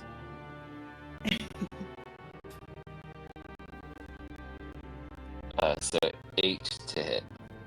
That is not going to hit as she tries to push towards him. He actually like allows Eladri's kind of shove to knock him back as he sees out of the corner of his eye Pamela beginning to charge for him, and she has to kind of stop as she owns straight into Bernie. Kind of this wicked grin at he's just relying on his deft maneuverability as he went immediately from going on the offense to now having to play defense. Is there a bunch of lamp oil on the ground where he's standing? For future Like near him, yeah. I wouldn't say it's right underneath them necessarily, but it's close to him. Okay. All right. That is gonna at this you kind of hear a scuffle happening, Dominic, as it starts to stir you. You see the glow of Staris's bow. You open your eyes, Dominic. You see Staris is still focusing on the meditation. You see she's got this kind of like almost furrowed brow a little bit as she's like really trying to finish like the last chapter of a book, and everyone's getting really loud around her. Go ahead, Dominic, and initiative. We'll get you in the next round as we come to the end of the round. You are up, Eladri. Cool. Gotcha. All What's your right. dexterity, Dominic?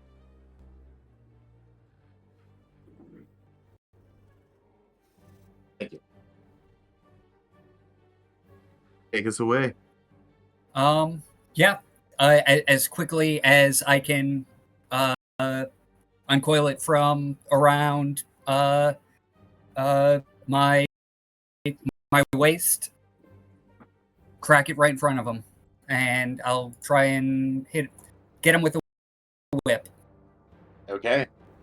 Roll an attack.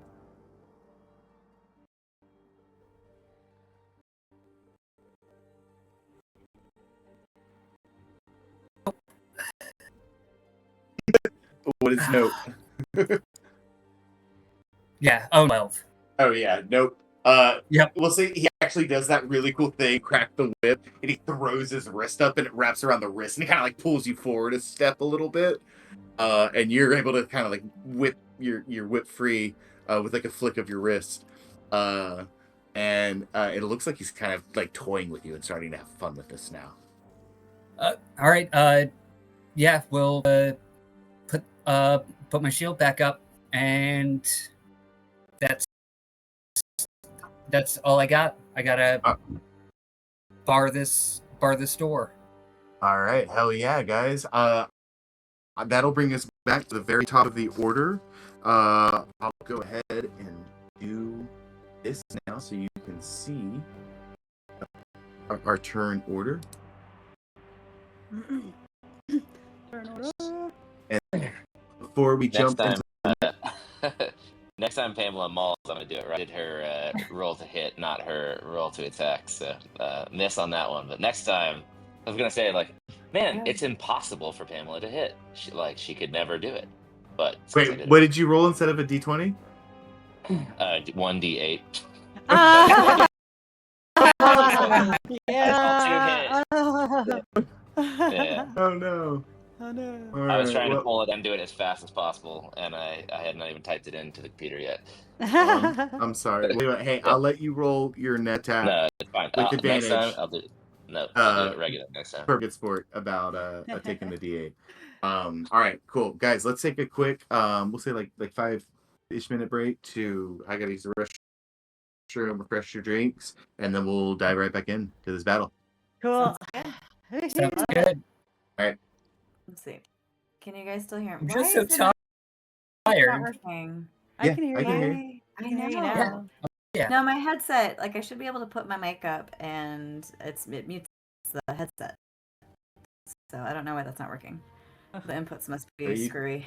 Doing your makeup while you're playing D&D? I know it sounded like Yeah. Able to put your mic up. Okay.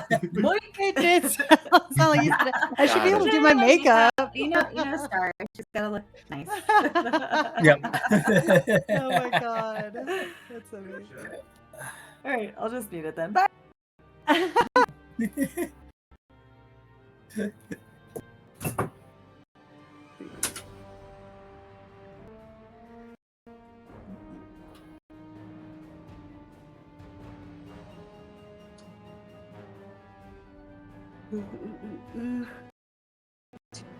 I should have just thrown the flask and risked a dice roll. I was thinking that it'd be easier to dump, but whoops. Do you get disadvantage for just shooting him in here? Well, it's because I rolled so well. I don't trust the computer to roll well 3 times in a row. So I figured I'd run up and dump it on him. You know, Yeah. I think there's like Magic Arena, there's some fuckery that happens with dice rolls. I don't know. I feel like it's pretty. I'm a conspiracy theorist. on that, Yeah. roll 20. I think keep it simple But that was me trying to keep it simple. instead of just shooting him. Instead of just shooting him, I was like, well, let's just get it for sure. Like,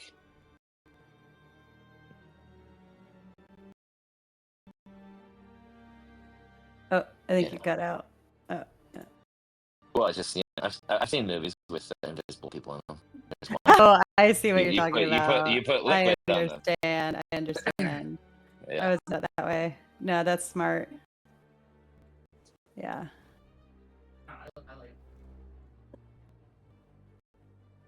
Yeah, not date on that. Yeah. It's kind of annoying. Yeah. That sucks. Thank goodness. Oh wait, I forget that it's a microphone, Yep. not my headset. So Yep. if I'm talking in the other room, they can't hear me. Yeah, that's true. How I think about that.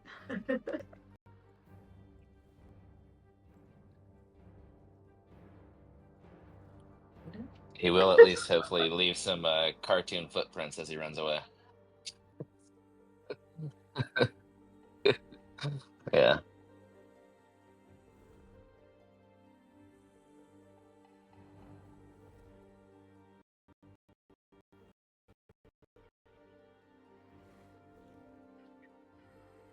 If there's like a really dumb goblin or something in D&D by totems, or is that just like a known totems don't count as enemies?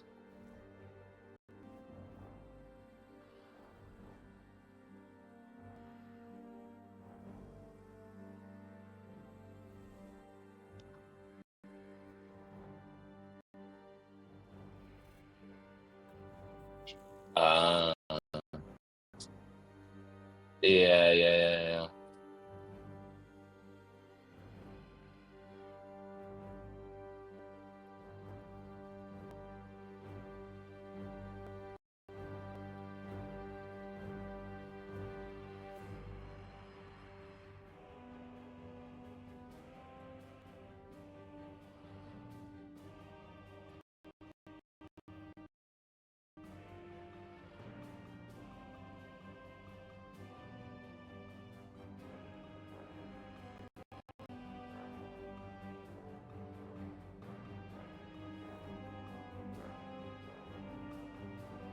So only Bernie sees it.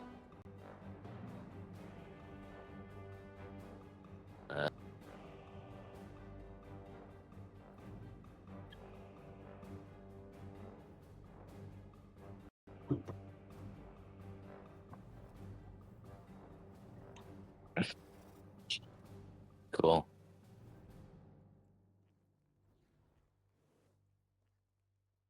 And we feel like there's a bear there.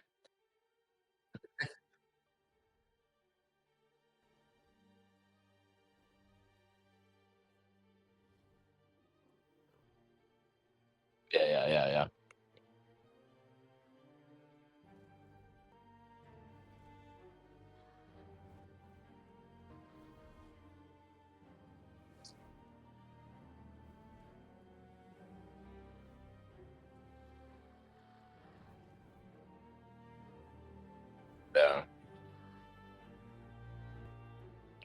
I mean, my hit dice roll was pretty spicy.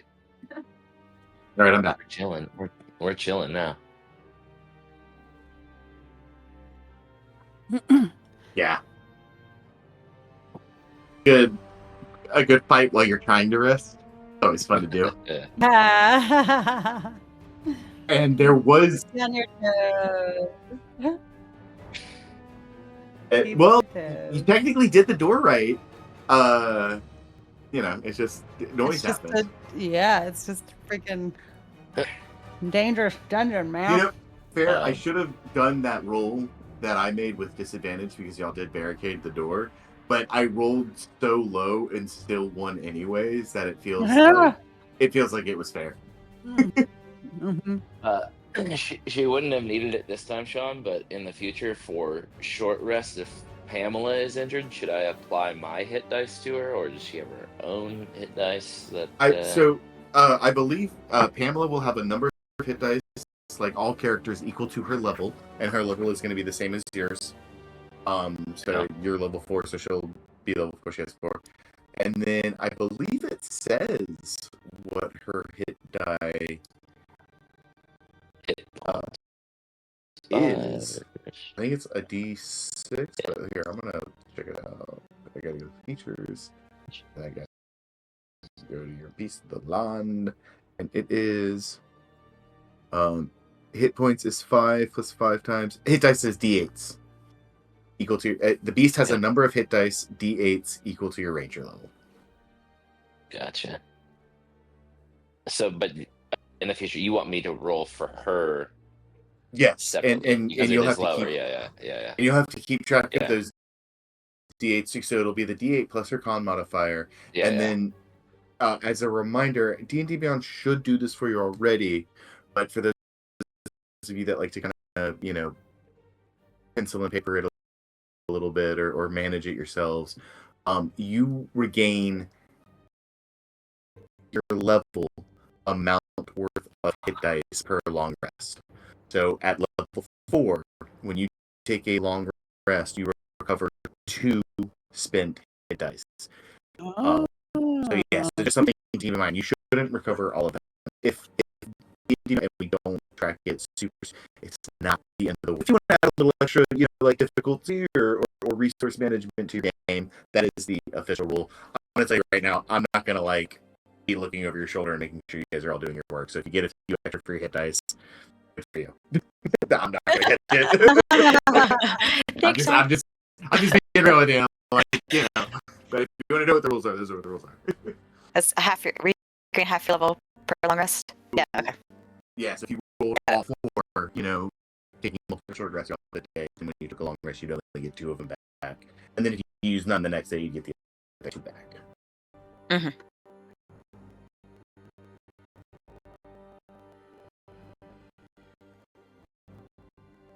All right. If we are all back, let's dive back into it. Bernie, you're up first with the big 21 initiative.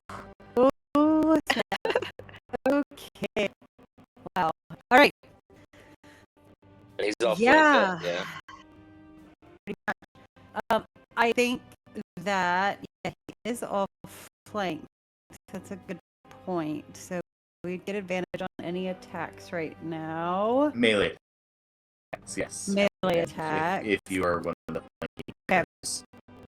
flanking. So right now, Bernie and Kitlin on melee attacks again. Cool. Okay. If that's the case, I think this is due. We're in a tight space. So DM, I'm going to ask you first if this can work. I think Bernie's on this streak of she's woken up. It's almost like she's half in a dream state still. And this rage and poison necrotic energy is flowing through her.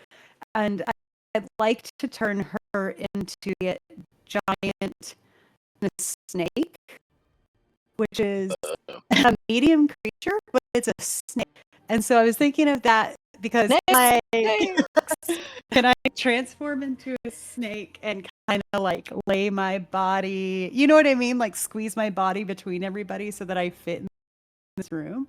Yeah, I hear what you're saying. Let me see. You're saying giant poisonous snake? Yeah, giant poisonous snake. Let's see, I got it right. Ooh. It's not in this one. It's a different one. Oh, there it is. Okay, so I see you are a medium. Okay, Sorry, yeah. buddy. You're like a when it's like poisonous snake, a medium Yeah. creature, I imagine like a right, like that's like still like a a 6-foot viper. Yeah. That you become, which is it's pretty cool.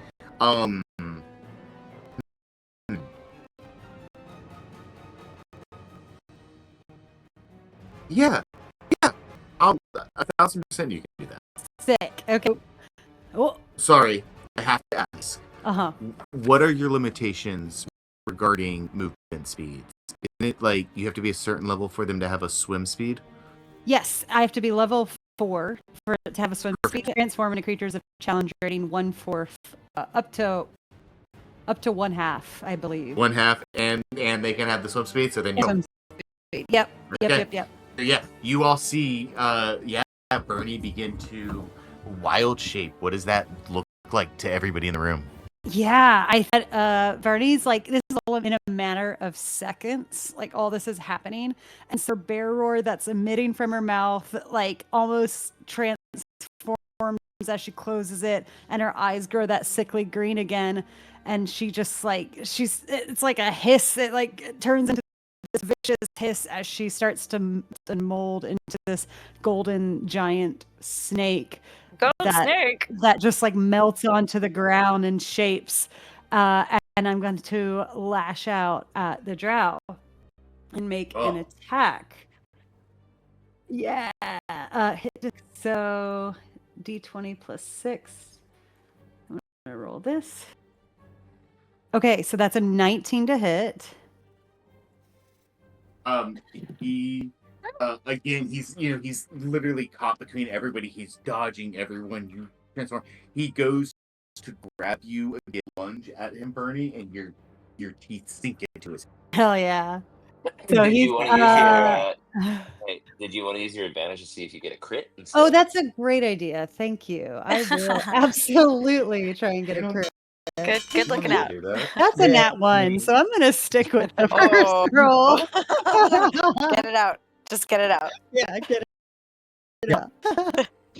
Okay, so he's gonna take 1d4 plus 4 piercing damage. So I'll do that first.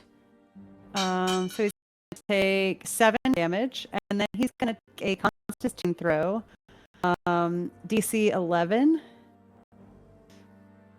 On save DC 7. Ooh.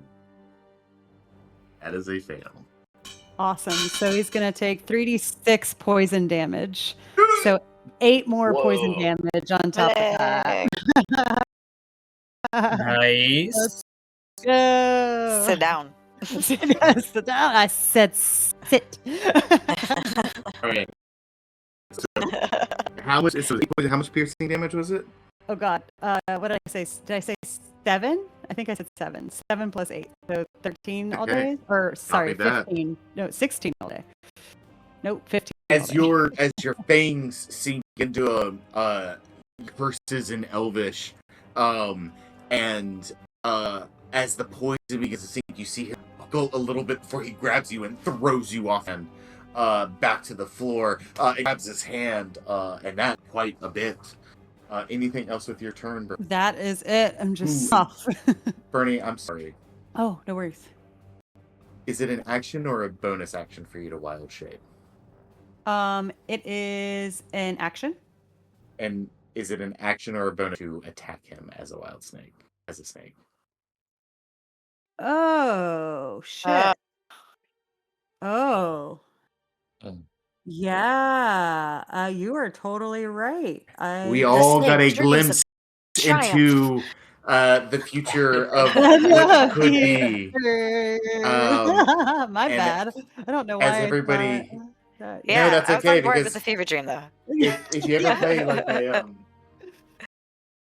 Circle of the Moon, because they can do it as a bonus action, then you do get the attack. Wow. So unfortunately, Bernie, all you were going to be able to do this turn is take the wild shape. And as you all see Bernie lunge, and this drow in this like freeze frame of a few seconds is surrounded as a snake is lunging towards him. Aladri's pushing off of him.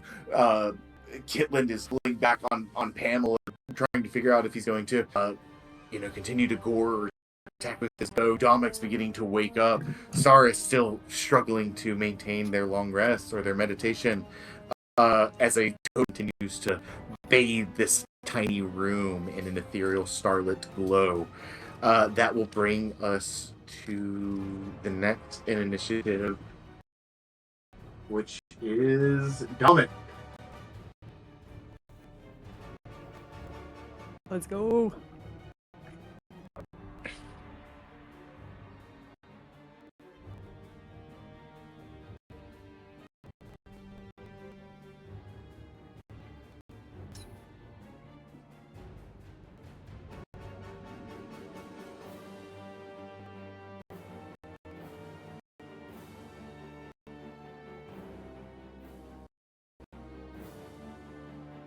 Okay, cool. I'm gonna say, because of the awkwardness of the angle in the wall, there's gonna be a little bit of cover on this attack.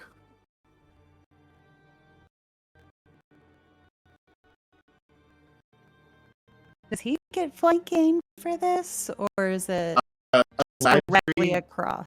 Eladri would need to be one step Cool. Kitland in order for this to count as flanking.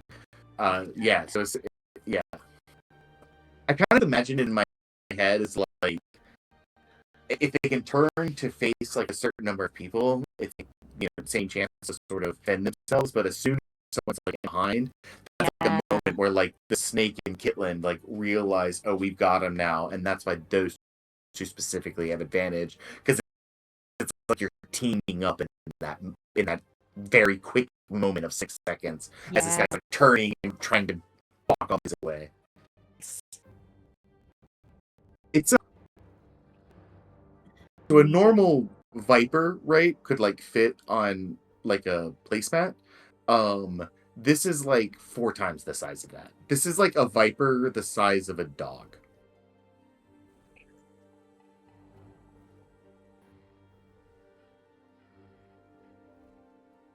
So I will say that I deleted the turnover, got all fucked up. Oh no. That's weird. I'll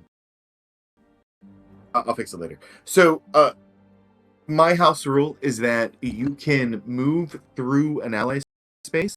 You cannot move through an enemy space. You can attack while occupying an ally space in certain contexts that may affect the attack, that may give cover, that may give like disadvantage or advantage to certain, depending on how I rule it. But you cannot end your turn in that same space. So I'll let you like kind of move into the same space occupied by allies, whether that's your team or friendly NPCs, as long as you can then where that is unoccupied by the end of your turn.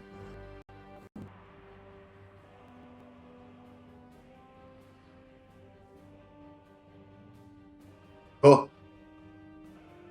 I'll allow that. Yeah, absolutely. Kind of share the space with Bernie, who actually tried to do this to make themselves smaller and make themselves less cumbersome in this space. So absolutely, you can move in there, and that will give you the advantage from flanking.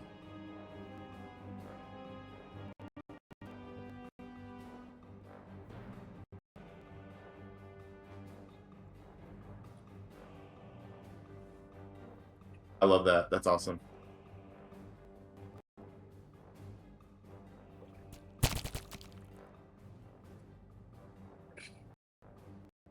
Damn. A 12 is with advantage. It's going to miss, and I think I think it's just that you're tired. Like as you go to lift your arm and swing, you feel like that, that burning sensation of like all the like acids building up in your arm, like you just cannot lift your arm any higher. And this drow is they're refreshed, they're well trained, they're wide awake. They came in here with a purpose, and you guys came in here to try to not die. So it's not that you're fighting poorly, it's just that you're fighting with a stacked deck against, and he's just so quick. And as you try to find an opening, he's just one step ahead of you, and you feel your frustration kind of growing as he seems to almost taunt you as he dances out of the way.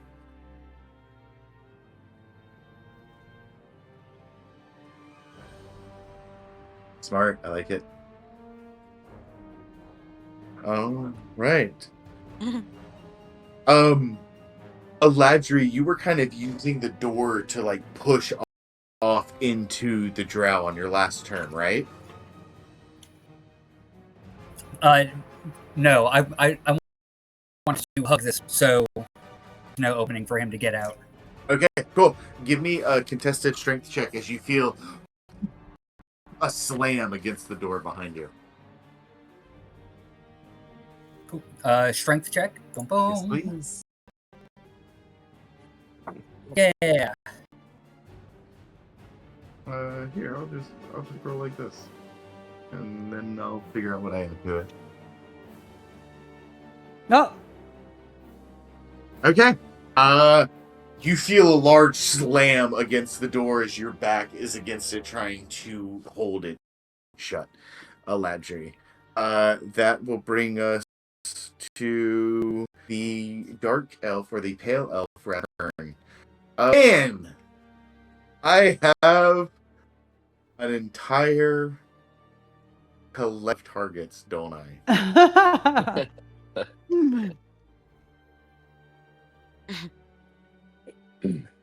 The door goes both ways. I was here yesterday. What? I think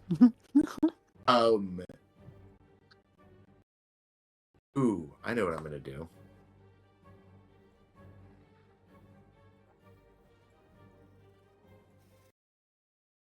Okay, cool.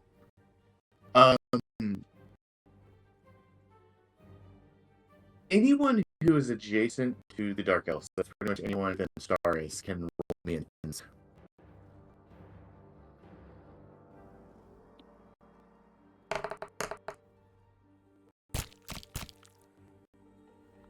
Nice. Let's go.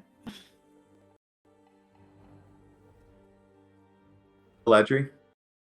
Yeah, an 8. I got it. I see Yeah. it. I'll say, Aladri, you don't need to roll for this, but Dominic and Bernie, you catch this. This drug seems to have a particular, very specific breed of hatred for what Aladri is as he continues to attack you, Aladri. You're also the one who's in front of the door. And I am just going to roll an attack. Let's see, I don't have...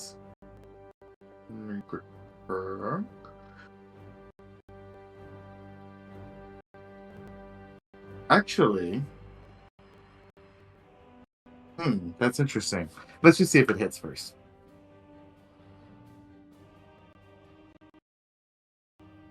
Does a 23 hit? Ooh. It does.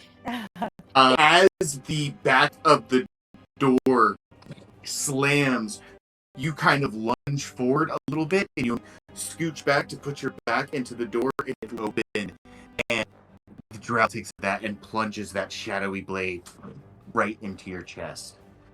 Although you cannot see the creature, Aladri, you are technically within 5 feet of an ally of Brother Zen, which does proc his sneak attack. Yep. Fuck. Oh my gosh. I did not have advantage on the attack roll, so I do not get the extra damage. Shadow Blade. However, this deal.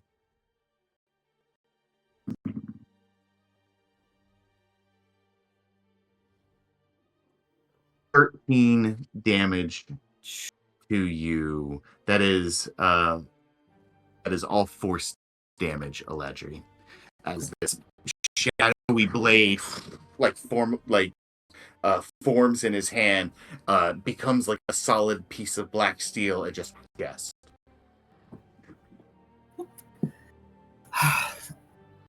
You're gonna have to hit me harder than that. As Ah! blood just pops and just pours out of his mouth. But I'm still up against the door. Fuck. Oh my god. Good. I hate it when they make it too easy for me. And the blade turns into like a shadow again and forms in his other hand as he turns behind him as your ally continue to try to attack him. And as the blade disappears from the hand that just stabs you, it reforms in the other hand. The metal that just the piece of steel that just caused the wound in your chest disappears, causing the wound in your chest to just open as blood squirts out of you and covers the front of your shirt in crimson.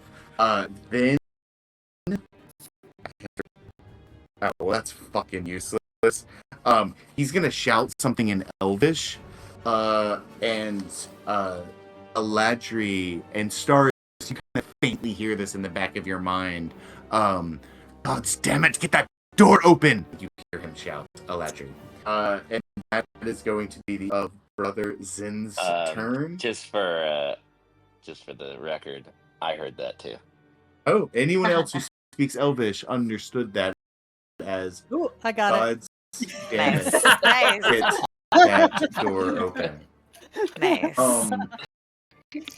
Caitlin, since you are next, at the start of your turn, give me a perception as your eyes can't help but dart to the door as you recognize the words he says and understand them.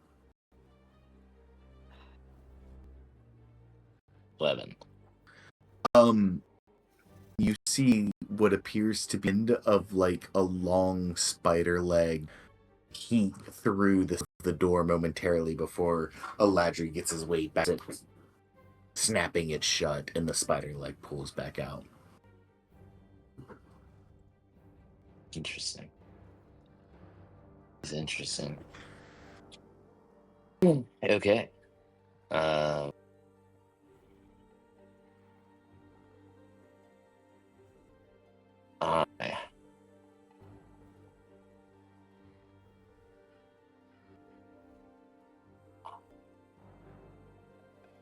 Despite being outnumbered, surrounded, and overpowered, it almost looks like nobody's been able to land a hit on him yet. Mm-hmm.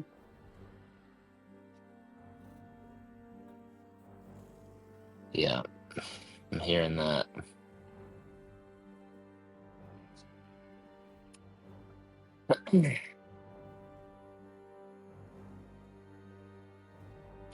Okay.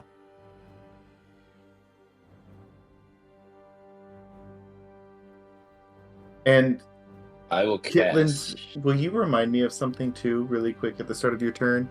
The animals that you summoned from your bag, did they roll their own initiative or act on your turn? They're the same as Pamela, yeah. They would act on your turn? Okay. Yeah. Cool. But the goat is dead as a doornail, yeah. Well, go ahead and take your turn, and we'll come back to that. Okay. I will cast Zephyr Strike as a bonus action. Ooh, nice. I will use half my movement to dismount. I will move to here.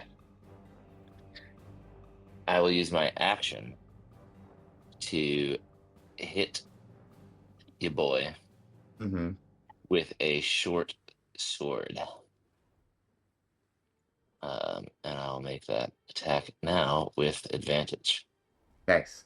And Also, really quick, Bernie, your bear totem, does that give anybody bonuses to strength checks? It It does. sure does. Strength So- checks and saving Aladri's throws. been getting fucking checked on that door a couple times. Yeah, I Oh think so. yeah. Well, Oh, it yeah. didn't. It wasn't there for when he slipped in the first time, but it was there Mhm. when the spider was trying to break in, or Yep. the thing was trying to break in. You don't know what it is. Yeah. Wait a minute. Yeah. So yeah, just for future Thank references. you. But Yes. yeah, your attack is with advantage, Kitland. Okay. I'll do that And now. are you attacking with your bow or? Short sword. Oh, right. So there's a 19 and a 22. He could only defend and deflect for so long, but Kitland, you have found an opening. Roll your damage. Yes. Yay! I will go short sword first. For a full Let's go. 9. Nice. And then I will do another 6. Let's go. On the Zephyr Strike. Nice. Yes. Good Damn. rolls. Hell yeah. You see Kitland kind of moves almost like in a blur, and I think all of you have dark vision at this point, and you've all been in this mine for long enough that your eyes have adjusted, but there is just a way about how Kitland moves. It just is so comfortable in this space that feels foreign to you all. As Kitland, you finally start to hit your groove and just almost disappear into the shadows of this dark, stony room. It's just YouTube at 1.5 speed. Yeah, exactly. Yes. That's how Creatively impressed. You slash Growl's legs as he whips around, now surrounded on all fours, and looks down at you, snarling. Hey, anything else? Yeah. So the Pamela, I used my bonus action, so she's going to be using dodge. Cool. Right. And Copy that. then, Yep. and then maybe a goat. I don't know. We'll find Go out. ahead and roll me if you're alive and were to make a strength saving throw, Kitland. What would that look like? It would look like it had advantage for sure. That's fair because it is in the aura of the bear. Yeah. Hell yeah. And Maybe if it were alive. yeah. Okay, so I guess I'm giving that +3. So here's a D20 times 2.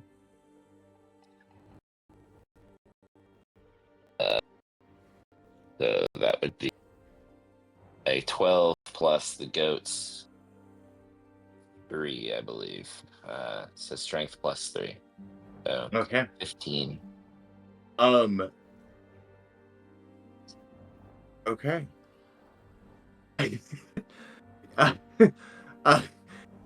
Kitland, as you and this drow are locked in combat, you find an opening and slash kind of at their legs and up near their torso, and square off a little bit, and you hear just faintly in the distance that kind of noise, and we'll leave it at that. That'll be. I'll explain to you all at the end of the session what's going on, And but just this is fucking hilarious. so you know about the goat, it does have sure-footed, so it already has on strength and dexterity saving throws. Nice. Oh, That would knock it prone. So if something happened Oh, earlier. okay. No, that was Yeah. not what was happening. Okay. He might have been like Spider-Man web attached to a wall, Sure. and maybe now just like broken free and like fell to the ground. It was like and is now trying to figure out what the fuck is going on. Maybe Oh my if it's still God. alive, that might have been what happened to it. Okay. What the fuck is going on? That was Kitland's turn. Elijah, you're up. Bernie, you're on deck. Okay. Yeah, I will try and whip this guy as I'm moving to press up. I think Bernie, I like your style. And instead of cracking overhead, Electri does one from under to try and sim the snake strike. Okay.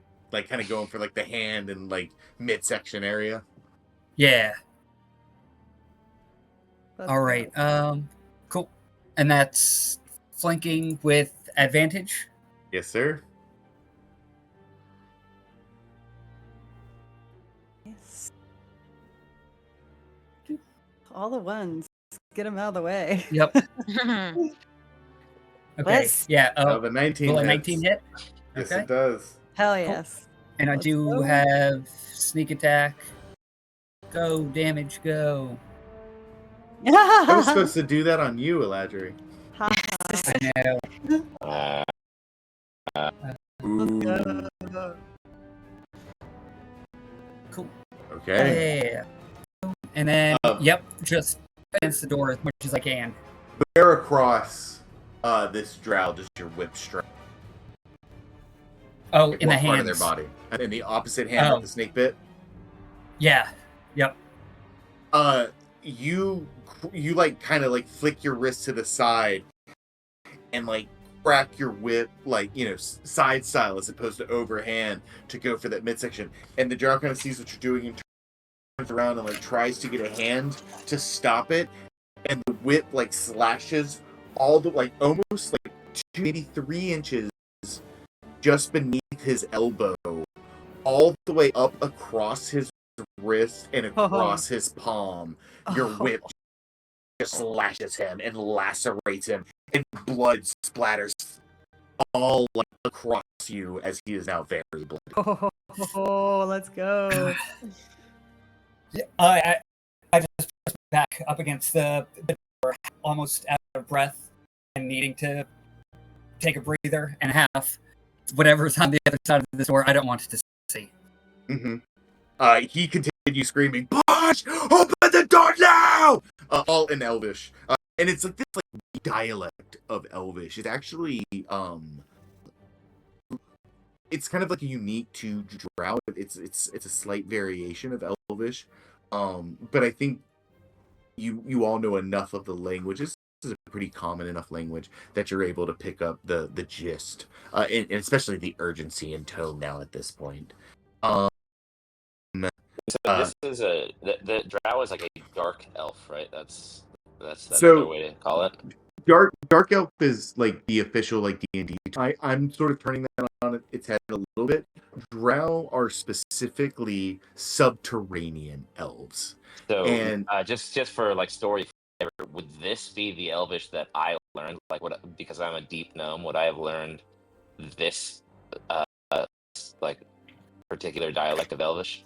Sound would- weird to me or normal to me? I think roll me a history check, Gitlin, because I think this is something we haven't really figured out yet about your character. Let's do so now. Give me a history check in the moment.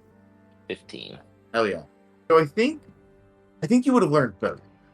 I think with the 15, the Elvish that you probably initially would have learned would be the surface Elvish that is spoken. But I think because you lived underground, you would be very aware of the Drow dialect and like the slight, you know, changes in vocabulary. With the 15, I think Kitlin, I think where you kind of lived most of your life, and I'm give me a second, I'm pulling it up right now because I remember we named it, but it's been a minute since I've looked at this. Ernie Kitlin. That's Dunduam, I think was like the name of your village. So that I think that you were very isolated, and in a lot of ways, kind of privileged. But most of the Underdark is a very dangerous, harsh environment. and most of it is ruled, run, and the laws and lives are dictated by the Drow. They are sort of the ipso facto like class within the Underdark, and I think your community. We can maybe figure this out later. Maybe there was maybe you were like Switzerland. Maybe there was a little bit of neutrality, and you traded with them, and you were just useful enough to like stay off their radar, or you were just completely off their radar. But either way, I think there was a healthy fear and respect of the Drow within your community. And you would I think you would absolutely know the Drow language, maybe even better than some of your Elvish companions, depending on how much time they've dedicated and associated with this specific culture. We both have a little stank to our accent, a little Creole. Little stank to it, little Creole, little Cajun. What is happening? Whose turn is it? Where are we? Ladry just fucked him up. He's bleeding. He seems desperate now. He no longer seems the confident assassin who slipped almost unnoticed as this went south very quick, and you guys were alert enough to surround and let's see if we can finish the job or for us. Way, Bernie. Oh man. Okay. Okay, I'm just going to try and take a swipe again. A bite again, rather. Sorry, my thing just disappeared. Okay. So it's going to be 6 to hit. It's going for a bite attack. Of course. Oh, yeah, nice. It rolled back. 25 to hit. Holy! That misses. Rolled a Because I said 19, so. baby. Yeah. He's so desperate, he didn't see you like coil around leg and like bite the inside of his. Hell yeah. Damage, and I have to make a con saving throw. Yeah, con. Yeah, that was with advantage. Just Oh for the crit. no, you're right. I should try it with advantage just because. Hell not. got Nope. Still a good roll, but no, not as high. Okay, Okay. so. And that is a 19 on the con save. Okay, so that saves, but he takes 1d4 plus 4. So I rolled a 4, so he takes 8 piercing damage. Okay. And then he's still going to take half as much damage, 3d6 poison damage. So 2, 3. So he's still going to take half of 9, so 4 poison damage. Okay.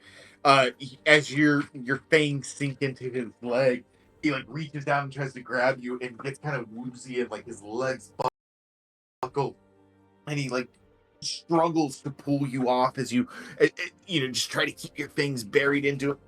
Pulls them out, throws you to the ground, and you can just see like beads of sweat forming on his head. He's kind of rocking back and forth, almost like a drunk. He looks seriously messed up at this point. Nice. And I think that I'm just gonna like curl around his feet, like start to coil around them, like I don't know, just building a little wall around his feet. Yeah. Oh And that's yeah. my turn. Dominic, you were up, buddy.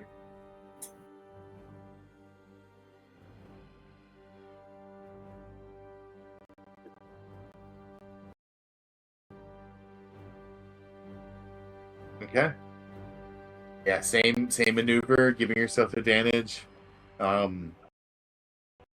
Like using the wall, I think, to hold yourself up a little bit because you're still recovering from your wounds. Yeah. There we go. Unnatural 20. Well, Dominic is Funny. anything if unnatural. Roll your damage. That hits. Come on, let's go. Yeah. There it is. Dominic. How do you want to do this? Yes.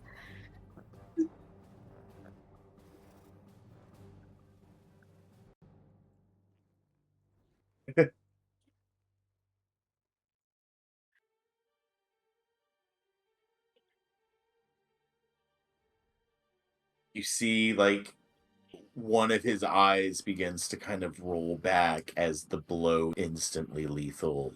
And as you pull it out, you just hear like a just like as all the air just escapes through this new hole in his throat, and he falls to his knees and collapses. And Bernie, in your snake form, you have to kind of slither out of the way as this drow falls dead before all of you. There is still a big creature banging on the door behind him.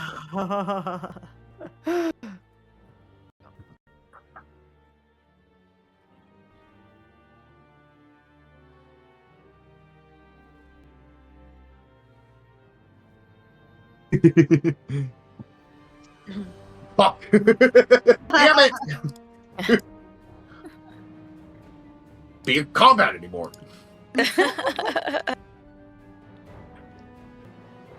Just checking in, Stars. You doing okay? Yeah. Yep, Really want to finish this chapter. Oh no, this is I'm gonna show you guys something in a second.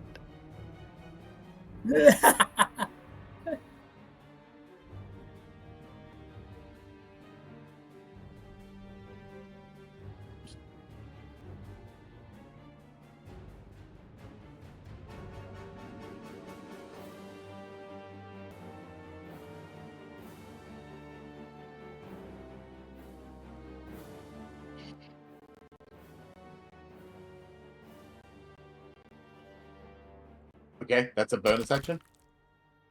Oh yeah.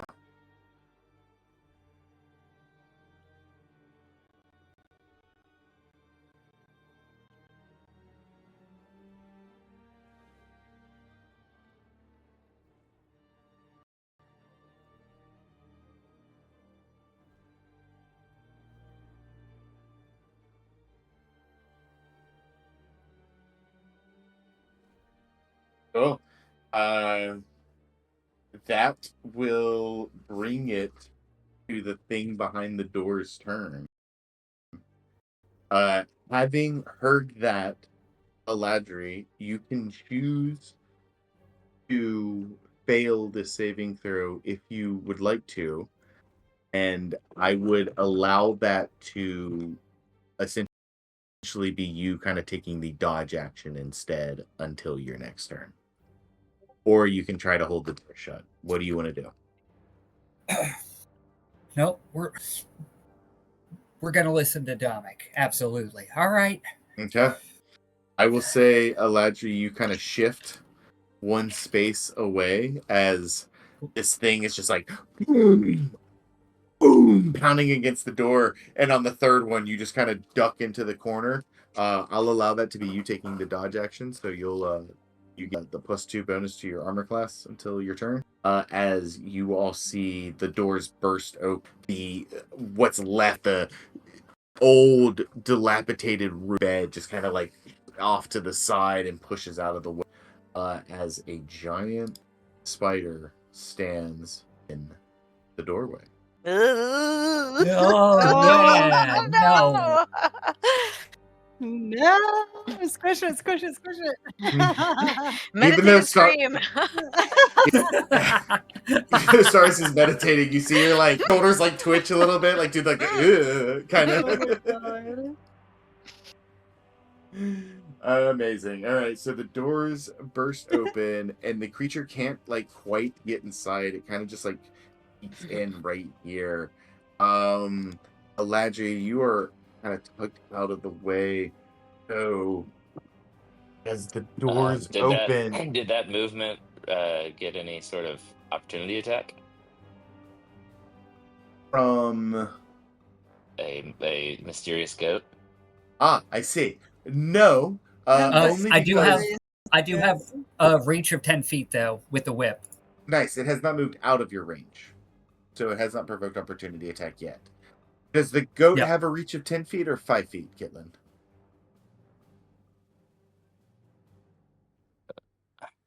I believe only 5 feet. You reach of 5 feet. Yep. You now see as the doors burst open, your goat is like kind of on the ground, like still sort of kicking itself upright, as like a blanket of web sort of shrouds it, and it's like shaking that off, as it had like just kind of broken free from whatever had been previously restraining it in the moment. Oh, I need to do this.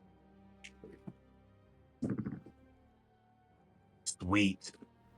This spider burst open, and Dominic just finished says like get out of the way, we can take it. And the door bursts open. This spider comes in. It like rears up. You see its legs go up. It kind of covers the whole doorway, and the bottom part of its thorax or whatever, the butt abdomen. I don't know what the butt of the spider kind of like the cephalothorax of the spider just bends towards you, Dominic, and it just releases a stream of web all over you. I need you to make that's a attack roll.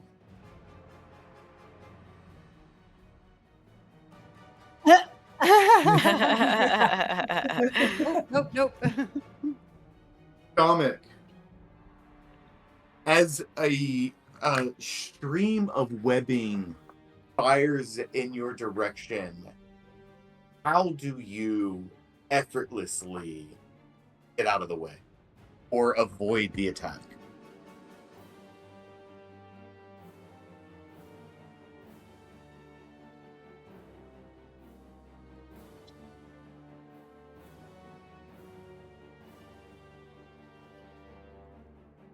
I use Caitlin as a human shield.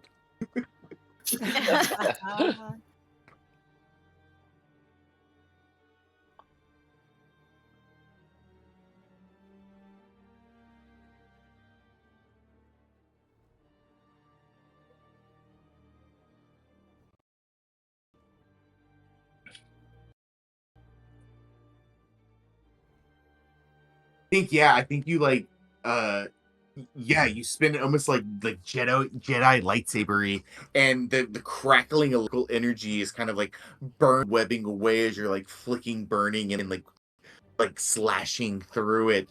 As the like thing finishes, creature sort of like clambers back down on all 8 legs and just like opens its weird spider jaws at you in a menacing way. You flick the last of the webbing off to the side, and you are completely protected by this attack because I just got a natural 1, baby, so you can do whatever the fuck you want. And the spider will see Brother Zen dead on the ground and begin to retreat. No. God damn Nope. it. That is going to provoke an opportunity attack from Eladri only because it never crossed this threshold. I have a wait. A reach of 10 feet. And from Yeah. Okay, I'm gonna use mine as a grapple. Attempted grapple. fuck yes. Okay. Eladri, roll your damage. Yeah. Let me see. I think it's gonna roll with sneak attack, but I'm not getting sneak attack right now, so we'll just. I will say the goat is coming out of being incapacitated, so you're not quite there. Yep. I got a 5 Okay. damage. And then you're going to do a grapple? Yeah, so attack, right? Yep. So I'm And gonna do it with advantage.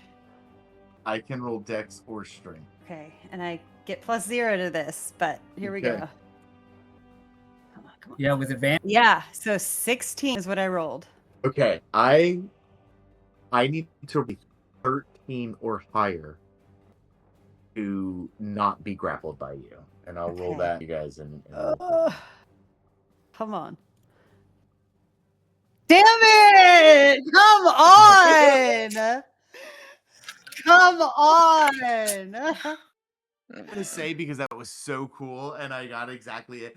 You go one of the legs of this spider, Bernie, and like pull one of the legs of this spider off. You're gonna reduce its movement speed by 5, but it I'll still take gets it. away. I'll take it. That was Oh, just too Nice. cool not to. So Lord. 5, Yeah. 10, 15, 20, 25 is where it gets. Okay. That is the end of its turn. Zin is dead. Kitlin, you're up. Eladri, you're on deck, back at the top with Bernie. And the goat is free of the webbing. You have eyes on the goat. The goat kind of sees you, Kitlin. It has this like panicked, fearful expression on its face, and it's covered in webbing, but it's like beginning to shake it off and start to stand up, still prone right now. Okay. We'll go 5, and then half my movement speed to Mount Pamela, Mm-hmm. and then we will go 5, 10, 15, 20, and I'll reach into my bag and I will ollie-oop a fur ball on the stairs above the spider. Yes. Is this your last Yeah. one of the day? It's my last one, yeah. Oh my Okay, god. Oh. Fuck you, spider. Oh my god, please be the lion. That would make me All right, so I will roll a d8. Assuming this all goes through, yeah. So you're walking up. You're trying to slam dunk a fur ball like on top of the spider, essentially. No, to the top of the stairs, so it'll be trapped between the two of us. Gotcha. Yeah. Yeah, because you can throw it within 10 feet, right? Yeah. Let's. You know what? Just because I want to add a die roll, and it's a high stakes moment, Kitland. Just roll And throw it me. to 20 feet, by the way. Oh, it's 20 feet. Yeah. Okay, you're fine. I'm not gonna make you roll for it. good. If it was 10 feet, I'd make you roll Yes. for it to see if like maybe it like hit the edge of the little landing, you know? Yeah. If it's 20 feet, I think you can easily clear it and you throw something there. So yeah, roll your D8.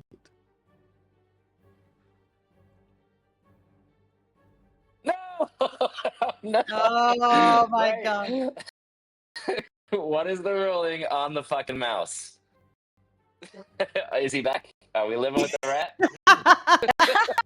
Or did he have a Oh, man. We need a lore keeper just for the animals in Kitlin's bag. But like same numbers for same animals, right? And come back. just that, like when you roll, man, roll 20 is not showing me the dice rolls. Are you guys seeing mine? I don't see your no. dice roll. Yeah, not popping in for mine. Yes. Yep. So I'm sorry, you got a mouse, Kitlin? I got a rat. If rat? a rat still exists in the bag, It does. I've decided that that you have. Yeah, I don't know what I've decided. It's fine. You have a rat. Sure. Okay. Here's the thing. I don't want to track Yeah, that stuff for that long. You know what I mean? So Yeah. Is it it's a regular rat, right? Yeah, it's just yeah. He just got eaten by the I mean, cool sentient rat that I can talk to. right. Sure, but it's Yeah. like He's it's fun. just a regular. The fun rat. Oh my god, what's his name? Long one, wasn't he? Long one? Long one, yeah. I thought he had I thought he had a different name. No, well, his name is just Lung. It's not Lung One. Okay, just It's Lung, the just original Lung. Lung, yeah. Got it, The got it, got OG it, got it. lung. That's-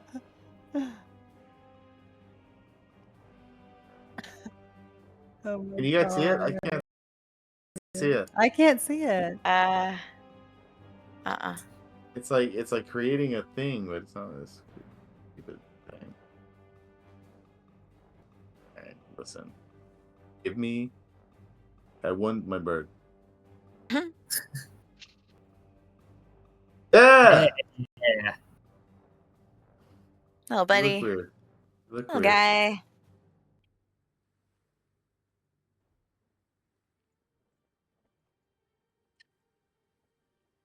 All right, you got a rat. Okay. So I've done movement, action. I would like to use my bonus action to have the rat crawl onto the spider and try to be on a place spider that it can't reach. So out of the reach of its arms, out of the reach of its things, so that we can find out where the fuck this thing goes. Okay, interesting. Spiral. I like that. Yeah. Okay, let's do this.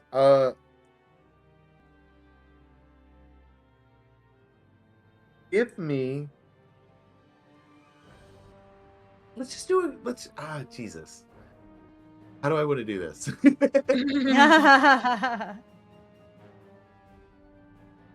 me look up the stats of a rat really quick.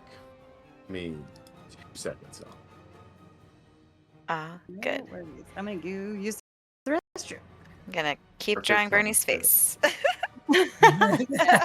Again, Gary, I just want to check in. Are you having a good time? 'Cause I feel Yeah. kinda bad. No, this is Great. great. I am hardcore meditating over here. It's great. Yeah. So I will get my damn rest. Right? Exactly. No, you're gonna come in and MVP this. I was like, oh shit. Okay, here's what I want to do, Caitlin. Yeah. Give me just a straight dexterity check from the rat. Actually, no. Does it have a stealth bonus at all? Do I personally have a stealth bonus? The rat. The rat just has strength, dex, con, wisdom, charisma. It and doesn't get a bonus int. to stealth. I'll give you a proficiency bonus to this because rats are just, I feel like, good at, clambering, climbing, and being annoyingly stealthy. So I will give you +2 to this roll. As the rat is going to make an ability check to do this, and we're going to say it has to beat the spider's armor class, which is 14. So you need a 12 or higher for the rat to climb on. If it's a very good roll, can the rat also pee to mark it? It's a very I'll allow good it. roll. I'll allow it. If you get a 17 or higher, the rat pees as a free action. Okay. Okay. And you get +2 to the roll. You get a 15 on the die for the free pee. Okay.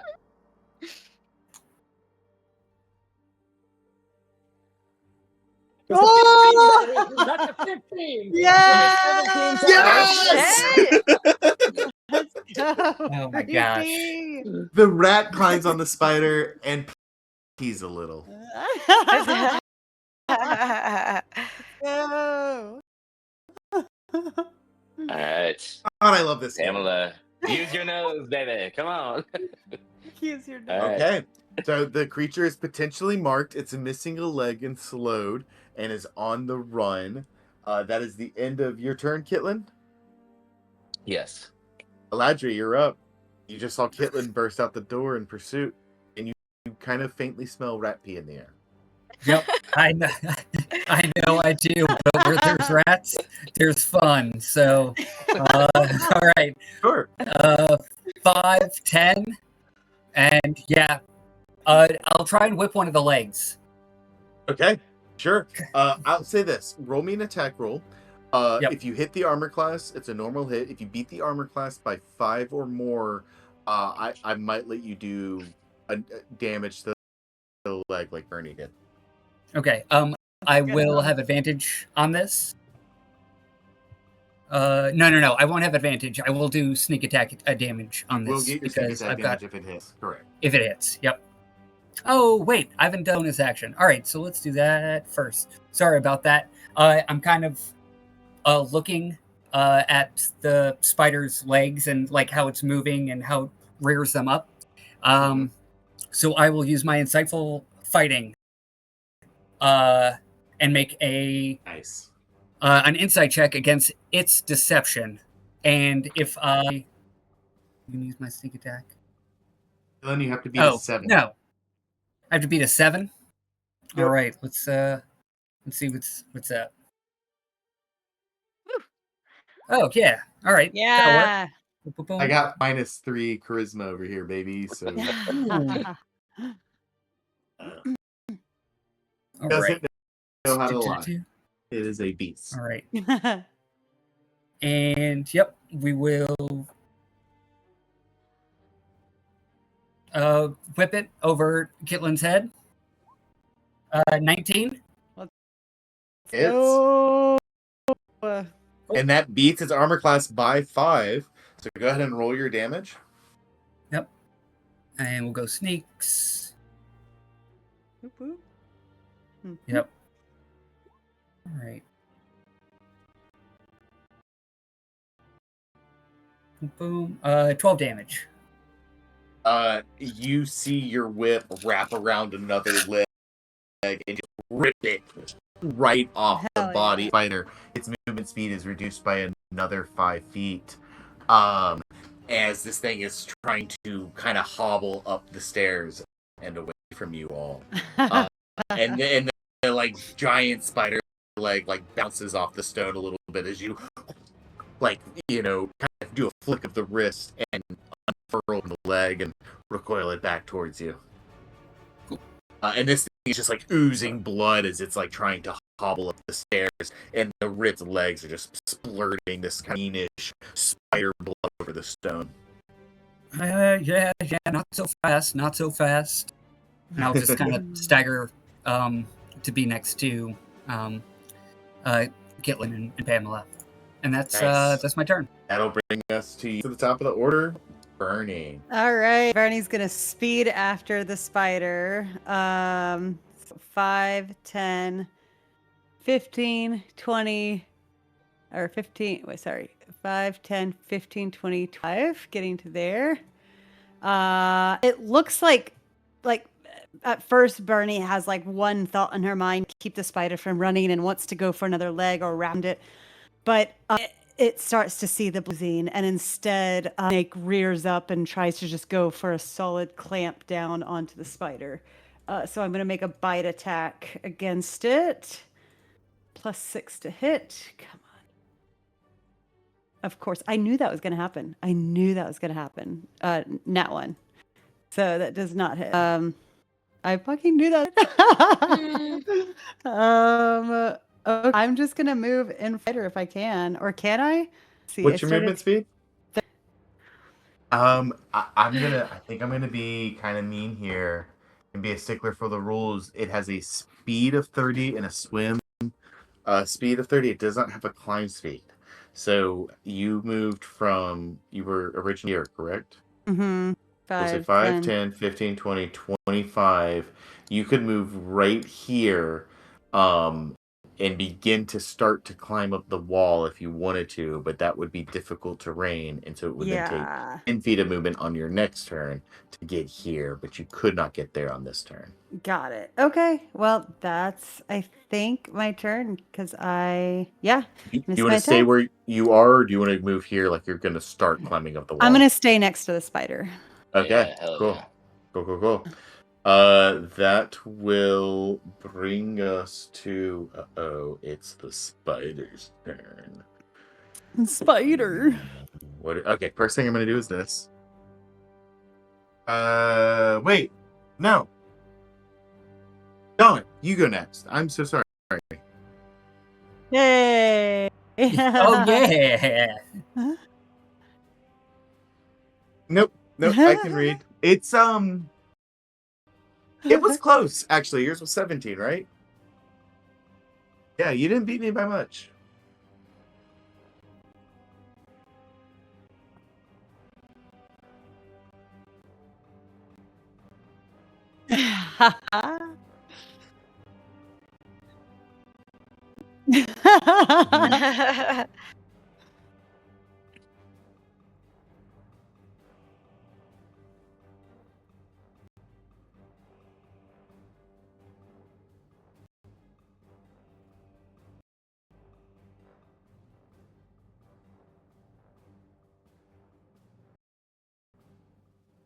Mm-hmm.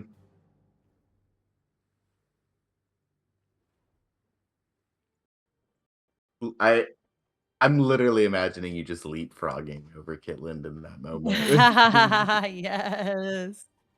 Like Kitland hears like you coming and just like kind of squats a little bit, like he readies himself for the launch.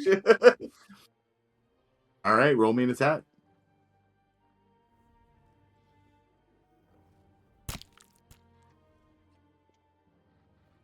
That hits. Roll your damage. 28 plus 6? Jesus.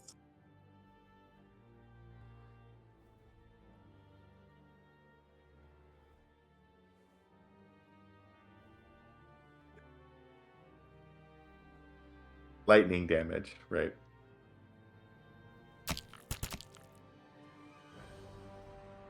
Nice. Woo!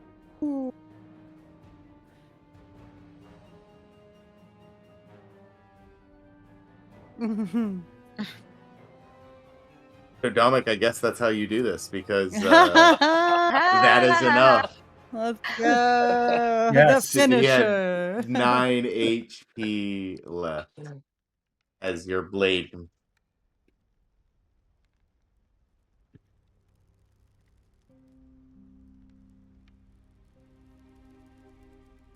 As your blade pierces it and the lightning spreads, over the corpse, shocking it, it collapses beneath the weight of you as you sort of land on top of it. And you see like a rat sort of right, like hanging on to hairs on its head as it sort of collapses underneath the weight of your blow, kind of shrieking at you, and it skirts your shoulder, and you see like a small puddle kind of roll off the side of the spider's head onto the stone floor near you. You get up, a snake hisses nearby, and the goat kind of one last time as it stands itself up and shakes and gets the rest of the webbing off of it. But we are out of combat. The drow who attempted to ambush you was unsuccessful, and lies dead in the room you're resting in. The spider that accompanied it is dead as well. For now, now that we're seems not in you're safe. combat, how does Lung? Well, first off, Lung, you back. But how does he feel about being sat next to a snake? Does he have rat instincts? You're talking about rat lung, not goat lung. Rat Lung. Does he do anything out of my control? I think the rat sort of climbed up onto Dominic as they both sort of like were on the spider as it died in that moment. And so like the spider died as Dominic, kind of had his sword in it, and the lightning sparking off of it. Dominic pulls the sword out, and the rat kind of crawls over to Dominic, is on his shoulder, and Dominic picks himself up. So the rat's just kind of like on Dominic's shoulder right now. And as it looks down and sees the snake, it crawls to like the like behind Dominic's neck to the other side of his shoulder, and it's just like hiding behind Dominic's neck. And that's what you see, Kitlin. Okay. Above table, quickly. The animal balls are starting to seem a little overpowered. So if the rat wanted to run away because there's a snake and not come back, that would be cool. Yeah. No, I think be cool because with of the like chaotic element of it, like you just rolled a rat when you were hoping to like block the pursuit of the spider, and that could have like gone a totally different way. So I'm okay with it for now. I like giving you guys powerful shit because that just means that when I design the next dungeon, I can make even nastier stuff. Right. Yeah. Now I will All the also things. say I've been going and looking at the rules a little bit. And a combat encounter is going to interrupt all of your long rest. Oh, God. The only one who is about to complete a long rest is Staris. You would need to start over again. Oh, but yeah, I mean, we're would going like again. Hell yeah. to fully Going back rest. to bed. Going back to bed after this. After I murder 2 things, I'm going back to sleep. Oh, boy. That's a lot of time. Oh, man. 4 hours almost that we wasted. Yeah. I mean, not waste. In We got a fact- short rest. Yeah. Unless there's anything anybody would like to do in the next minute or two as the battle comes to a halt, and as you all kind of just take a quick, brief, just passive, perceptive glance of your surroundings. There is no imminent threats. Does anybody wish to do anything in the next minute or two? The thing I'd like to do, my jump body around the corpse of the spider and a little bit, and then start to drag it back in the room where we were sleeping. Okay. Nice. If we boil it, can we eat it? Crab? I mean, I think I will. If no one wants to do anything else, sorry, Caitlin. that was me. Dominic was probably going to go back and loot the dead Drow. See Yeah, what's got going it. on with him. Body. Nice. Cool. You all slowly make your way back to the room. You pull any evidence of any encounter, and kind of mask the evidence. It takes you a few minutes. As you all kind of make your way back into the room, Staris, you finish your meditation. Congratulations, you have completed a long rest. Oh. Wow. Nice. I'll star it. All right, now you're going to carry the rest of the team next time. Yep. Okay. For those looting the body of the drow, Yep. the only thing he has on him is the leather armor he wears. Okay. You see no sign of a blade, despite witnessing him fighting with a small black steel dagger. And he had nothing in his pockets like missives or papers or any of that kind of stuff, just his armor. Literally nothing on him Okay. other than the clothing he wore. In fact, who is looting the corpse? Dominic and Eladri? Anyone else? Yep. Either both of you can make an insight check. Yeah, both of you make an insight check for me. Insight. All right. Mm-hmm. Eladri, you can make one with advantage. Cool.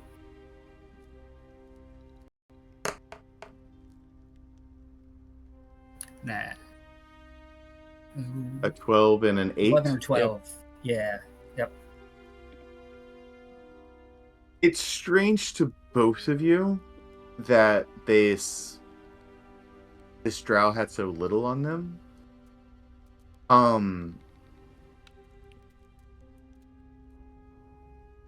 Yeah, and I think that's all you get with those rolls.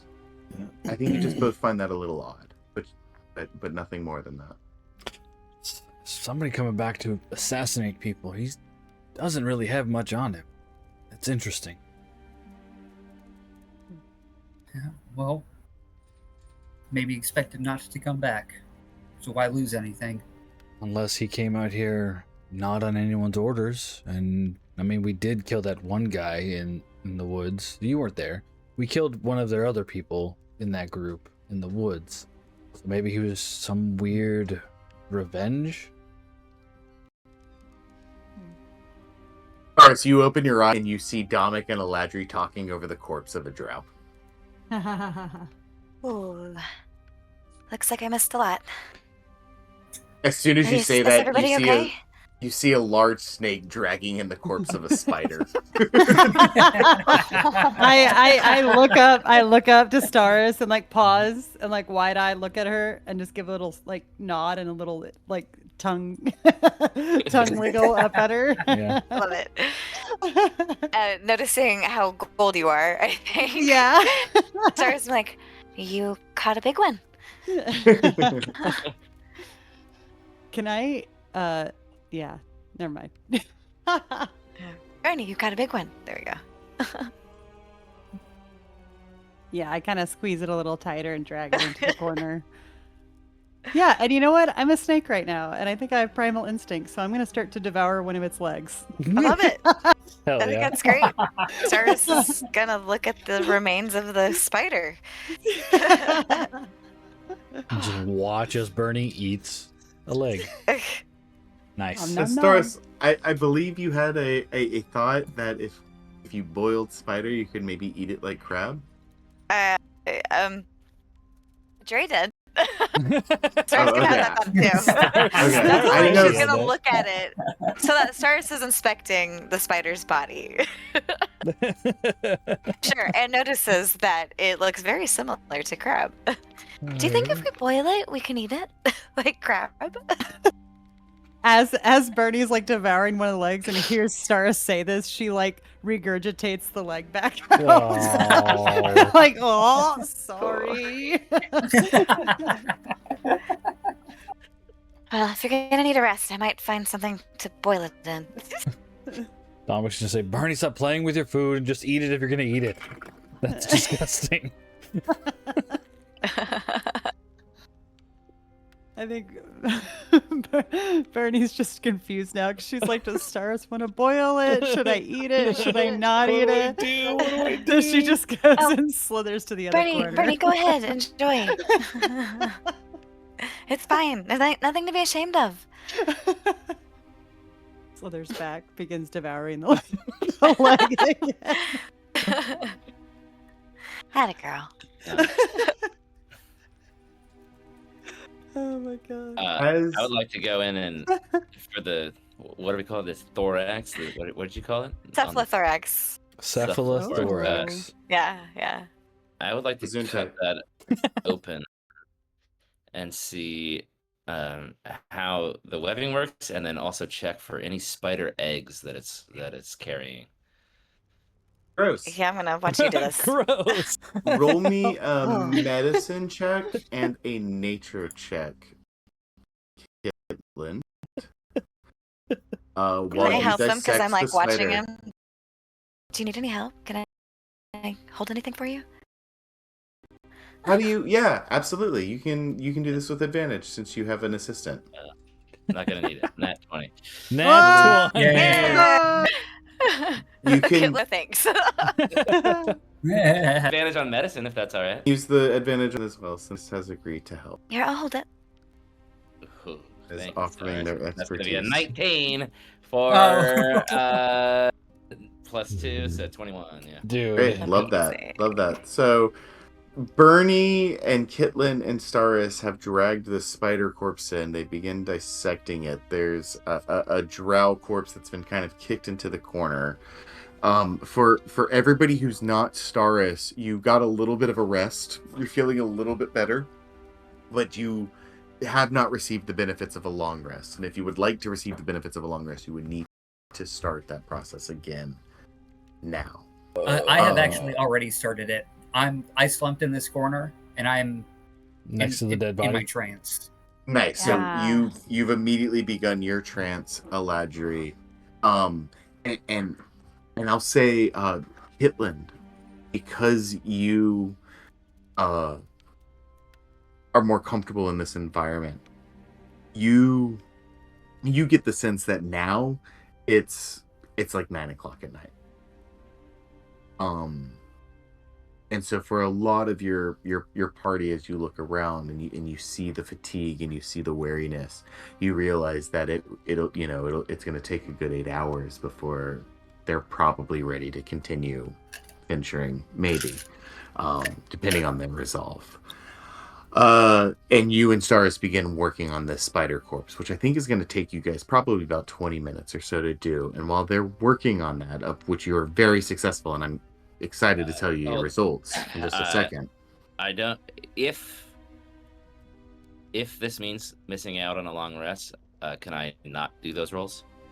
I think it's 20 minutes, right? So it's like if the rest of the party is like, hey, we're going to try to like camp here for another 8 hours, then you're going to be like 10, 15 minutes behind them. Gotcha. As opposed to, like, you know what I mean? Like, I think doing this task doesn't interrupt the long rest. And Cool. and technically, according to the rules, it's like 1 hour of walking, any fighting, any casting spells, or similar adventuring activity. So as long as you get 6 hours of sleep and 2 hours of light activity, I think this technically counts as that 2 hours of light activity.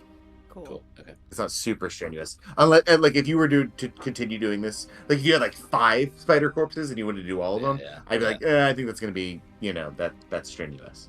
But I think this might still be in that with that light activity, especially because Staris is kind of helping a little bit and has this refreshed, like, just woke up kind of vigor Ripping into as it. well. Yeah. Looking at it. It's like, no, don't cut there, actually, because you'll ruin it, and you need to, like, it's actually giving really, really good advice. And I think Staris, again, you're an educated elf, I think am you've got indeed. a nuanced wide breadth of information of education. We dissected fetal pigs before. This If, might be the same thing. without taking too much of what you're saying, John, like I'm, the Beastmaster, so very like I know where, or I know what to look for as far as like egg sacs and like where the silk comes from, but I needed Star's help for the medicine portion of that, where like so I don't accidentally spoil the cuts and or go too deep or whatever. So I'll say right away that you recognize this as a male spider, so there's no like eggs or anything like that, and that kind of attests for why the spider was so aggressive. You also, in this medicine and nature check, you can see signs of like, you can kind of see signs of abuse. Like you can see signs of where the spider has been raised in a way to obey out of fear. And I think, just because the physical evidence is so obvious as you do this work, Kitland. I will say, because you rolled so well with both of your checks, I will allow you to gather enough materials where you can do one of two things. You could either create a kind of one-time throwable object that could essentially create a surface of sticky web that could potentially target, or you could extract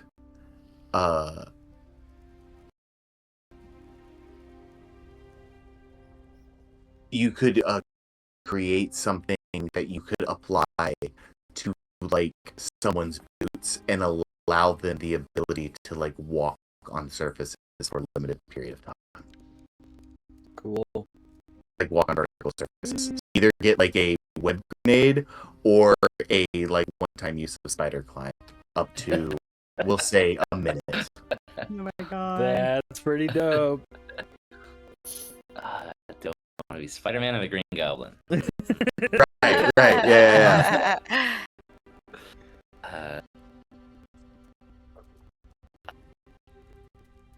I mean, I think I Green Goblin here. You're gonna go with the web grenade? Yeah, I think so. All right, cool. Nice. So you have a basically like a small compact web that you're able to sheathe in a loose, easily breakable coating that you can throw, I'll say, up to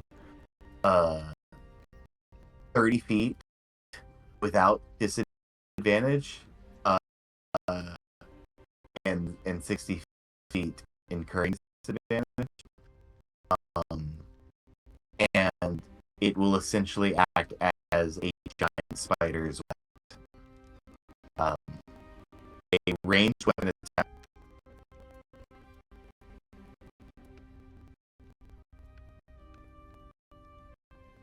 And yeah, That's awesome. you have a fun little web grenade. Cool. Nice. Yeah. Hell yeah. As things. Stars and Kitlin are doing, is the rest of the group doing? Are you guys immediately trying to go back?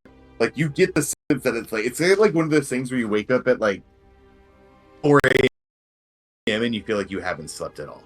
You know what I mean? Mm-hmm. So it to a lot of you, again, because you're so disoriented, it feels in the middle of the night. You have no idea that it's 9 o'clock at night. Right? It's very disorienting. You feel tired. You don't feel rested. You receive the benefits that you have, but you're essentially starting at scratch. What else do you want to do? And Bernie, your bear would also dematerialize into totally. sunlight. Yep. I'm gonna just maintain this shape for the next 2 hours. Cool.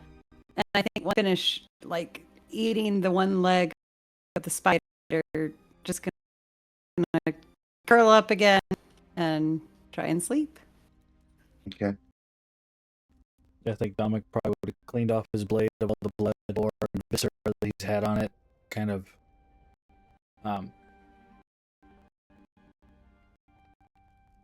a little bit more confidence in himself of just like, I can do this. I can still do this. The last few battles he's had have been rough. Yeah. And so I think he was in a little bit of a slump, but I think he's getting out of it now. He's getting out of his head. So he's like, okay, let's get some rest. I think we can handle this. And I think he's a little more confident. I think he can. He thinks he can. We can do this. We can finish this. We can. This is manageable. We can do this. And so I think he'll just. The scales have tipped a little bit. Yeah. Mm. I think he's thinking. You guys kind of see the soldier walk. Dominic, do you have like kind of a way to put your blade off to the side or something? Anything, or are you just like, fuck it, hit the hay, pass out where I lay? Kind of I think what it's gonna be, he's gonna kind of, you'll see a flourish of him kind of take the rapier and kind of do like a samurai blade Ichiban style, where he like it does, it flourishes, it kind of goes past the hilt, brings it back up and puts it back into the sheath, and then he's gonna kind of and he'll hold it in his hand, so you see the gauntlet that he has, and just kind of lay on the bed and have the rapier in his hand on his chest. So he's ready, but it's not going to be annoying on his belt. How long does the lightning damage last for? It lasts for, I believe it's either a short or long rest. So it's like my choice. And so I think, the right effect lasts until you finish a short / or long rest, and other creature cannot gain the benefit of your right. At this point, once he puts it in his sheath, you'll kind of see, when he puts it into the sheath, you'll see the lightning dissipate as he's putting the blade back into the sheath. Yeah, I think as you're doing all the maneuver, the red lightning is still sparking and arcing off of it in various, and when you finally complete it, as to just sort of almost feels like it gets sucked into the scabbard as it gets sheathed. Yeah. And the lightning is gone, and that red glow kind of fades from the room, and you see Dominic, even as he begins to rest and go back to sleep, still has this sort of attentive, alert kind of energy to him. You see the snake, Ernie, in her snake form, coiling up into a corner, making himself small and unseen, trying to find some rest. The Ladry has already begun his meditation, and Kitlin and Saris, you are the kind of last to sort of still awake in the room. What do you guys do? Need some rest. Tired of being a little overactive today. But look at me, new tool. I'm gonna hold up the little spider grenade. Ooh. What does it do? Not sure. How pliable is this? Is it like squishy? It's pretty squishy, and I think, what do you use to keep this thing kind of sheathed and keep its shape? Like, what do you think Kitlin has on him to use to make it keep its form? I want to modify it a little bit. I have 3 leather pouches from like session 1 or 2. They're Okay, early up. sure. I'd like to keep it in that, but you think it will hold the shape? I would like to stuff a flask of lamp inside of the spider grenade. Ooh, okay, I'll tell you what. I could ruin it and explode all over myself.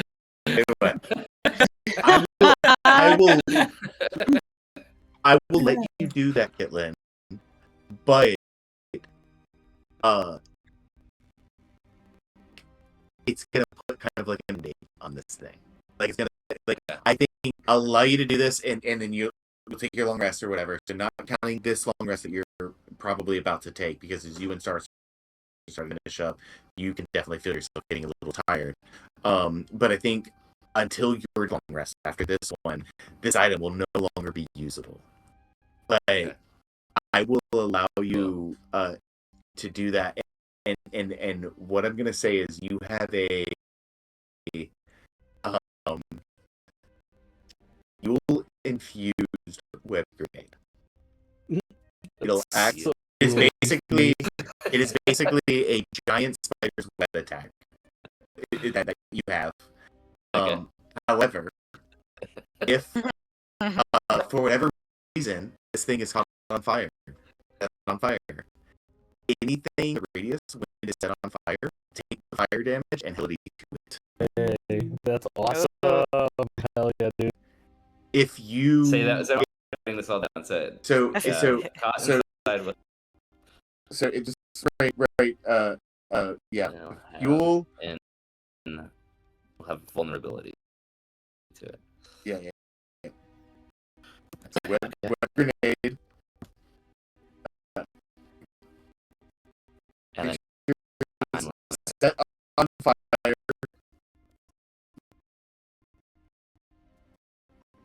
In radius of grenade, have vulnerability to fire damage. Yeah,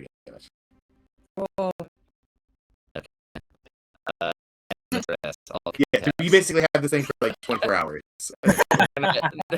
No carrots for at least one episode, please. I was about to say, Joe's gonna want to use this as soon as possible. So you create this unholy thing that you created, Caitlin, and very satisfied with your work. You begin to feel your eyelids grow heavy. You still have your goat, you still have your rat, you still have Pamela. Where your beast to kind of post up for the night. She can go back in the closet, and I'll stay out of the closet this time. Okay. I'll be with Pamela's going to go in the closet. Yeah. I think the rat has Dominic unless you call it that. Yeah. Dominic has a friend. Yeah, he's chilling. Where do you want to kind of crash and try to resume your rest? Go to the foot of the bed over here. Okay.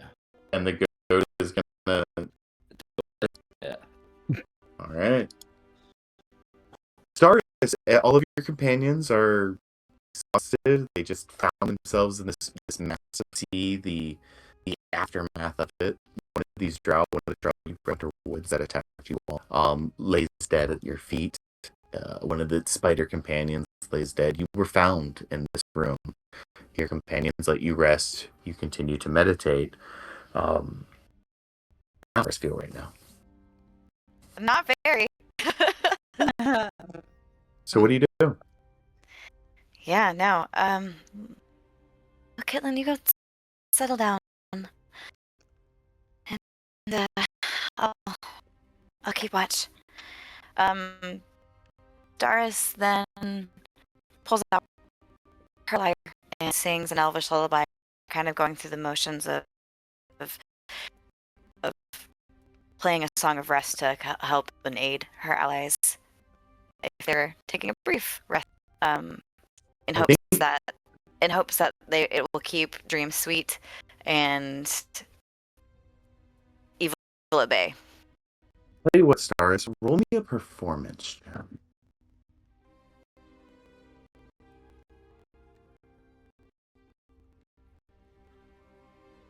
"13."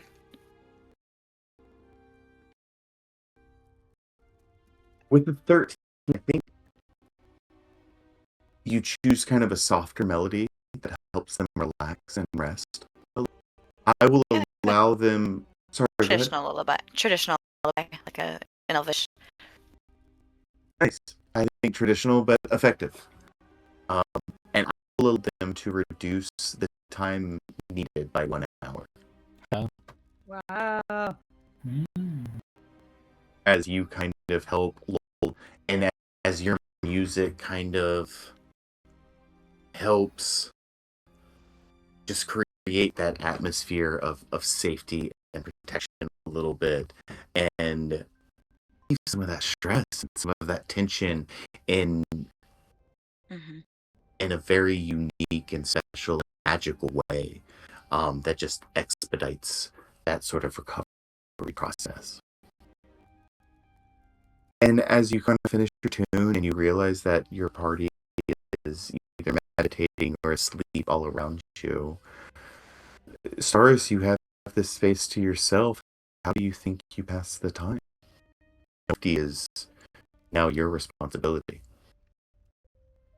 I think Star starts picking up any kind of object or piece of spider as she can, Okay.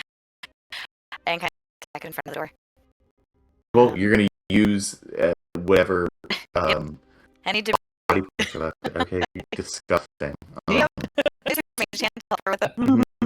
I think that may check it because these parts of the spider are very large and it's too heavy for your Right. mage hand to really maneuver too Sure, much. sure. But It's you investigating. are able to roll me just for shits and giggles. Roll me a strength check, Doris. I'm ready to go right into the abdomen of that. 10. Yep. I think you try for like a good 20 minutes, like 10, 15 minutes or so. Mhm. And this thing is just so fucking and obstinate and like not moving gracefully across this that, like it's in the way, but not barricading the door. You know what I mean? Like, oh, this isn't working. Right. Right. And it just feels like one of the star things, but this isn't her forte. You know what I mean? this is rough, and maybe not as successful as you would have hoped, or maybe not like in my head. But you are able to make it maybe a bit of it's if you were to get ambushed again, and the hours begin to kind of drag for you as you run out of ways pretty quickly to keep yourself occupied. I'm curious. You've been in the road now for No, but not at all. And seeing new people, yes, but she didn't imagine that she'd be here. Does she still want to be? Or is she at a point where she's ready to get back to the city and get back to the things that she's more familiar with? Is this what she imagined when she missioned to carve out this life for herself? She is finding camaraderie in this group of creatures around her, and it's kind of tied into what she wanted to do, in helping and being something that brings people together. So no, she's kind of committed to seeing where this will further take her.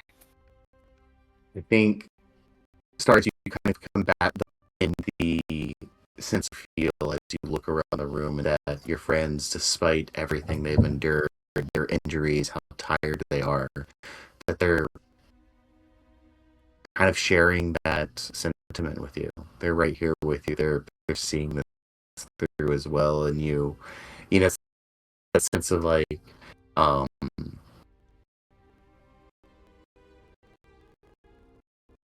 it's one thing to be like, I motivated myself and I'm here and I've chosen this path and I want to do this. And then it's another thing when you have like a group of people that are also doing that, and you can kind of feed off of that. You know what I mean? And I think you just have this moment where this is hard, this is difficult, this is very different from the life you're used to. It's that moment of like, and you chose this, and look at what you've done. And as you have a moment to sort of feel proud of that, the hours continue to, and the night seems uneventful. And despite you all being ambushed, like, whatever is going on with this drow, with the drow here in this mine, maybe they're acting independently of each other. Maybe they're more comfortable because this is their home territory.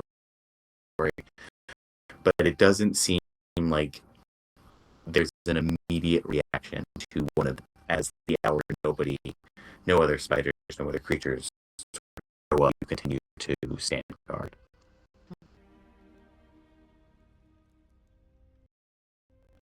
One last scene, the end.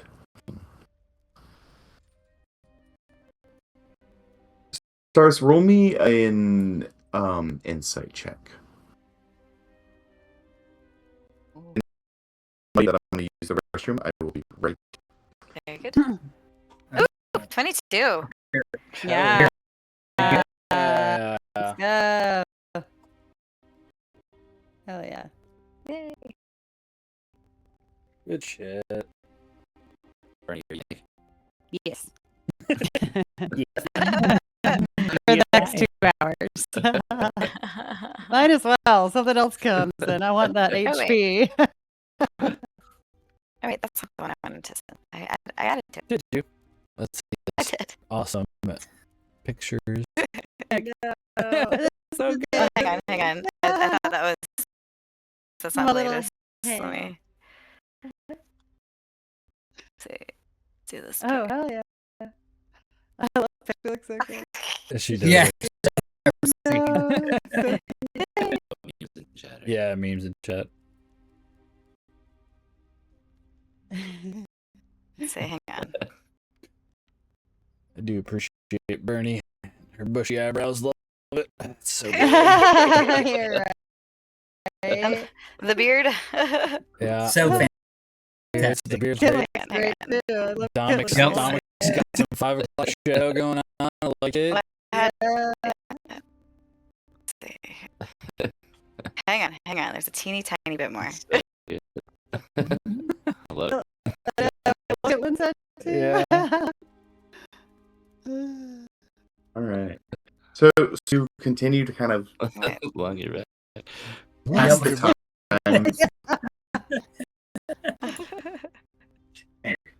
What do you guys like? The Discord. There you go. Memes and chatter. Yeah, I mean, that's so good. Oh, Nice. The last goodness. detail. The last detail. Yeah, that's so good.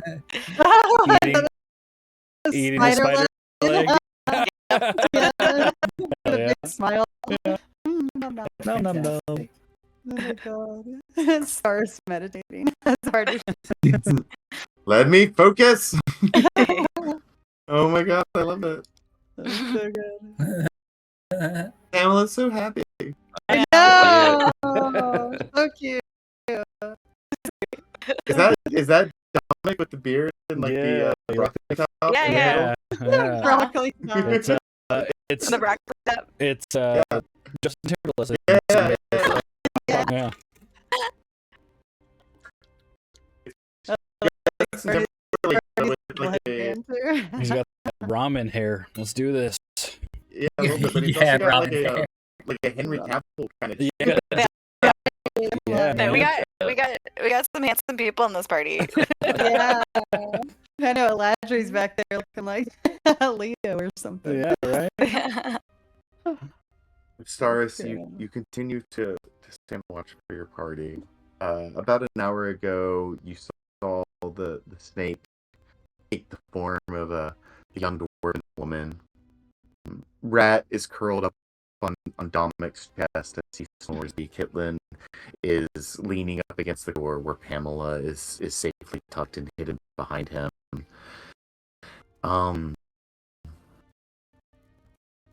22 insight. You just get this feeling like it's the middle of the night. You can't really explain it. Maybe it's because your wife, who a year ago used to live in Neverwinter, out and see all of the exciting bards perform at the local venues, and you just kind of know what the middle of the night feels like. But something about you just makes it feel like it's the middle of the night. Something catches your attention. Your bow doesn't glow. You're not in danger. You see a faint glow in the corner of the room, or Ladry.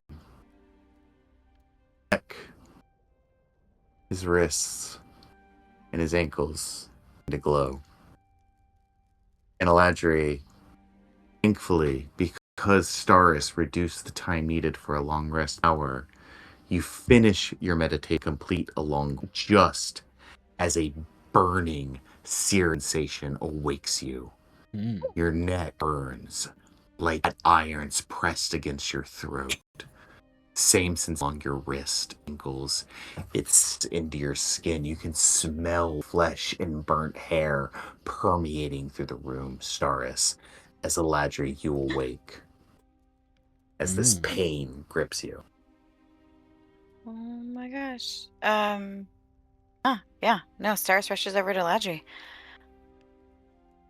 Are you okay? With tears in your eyes, Eladri, because the pain is so intense, you meet Staris' expression. Everybody else is still asleep. That's where we're going to end tonight's session. Nice. Nice. Nicely done.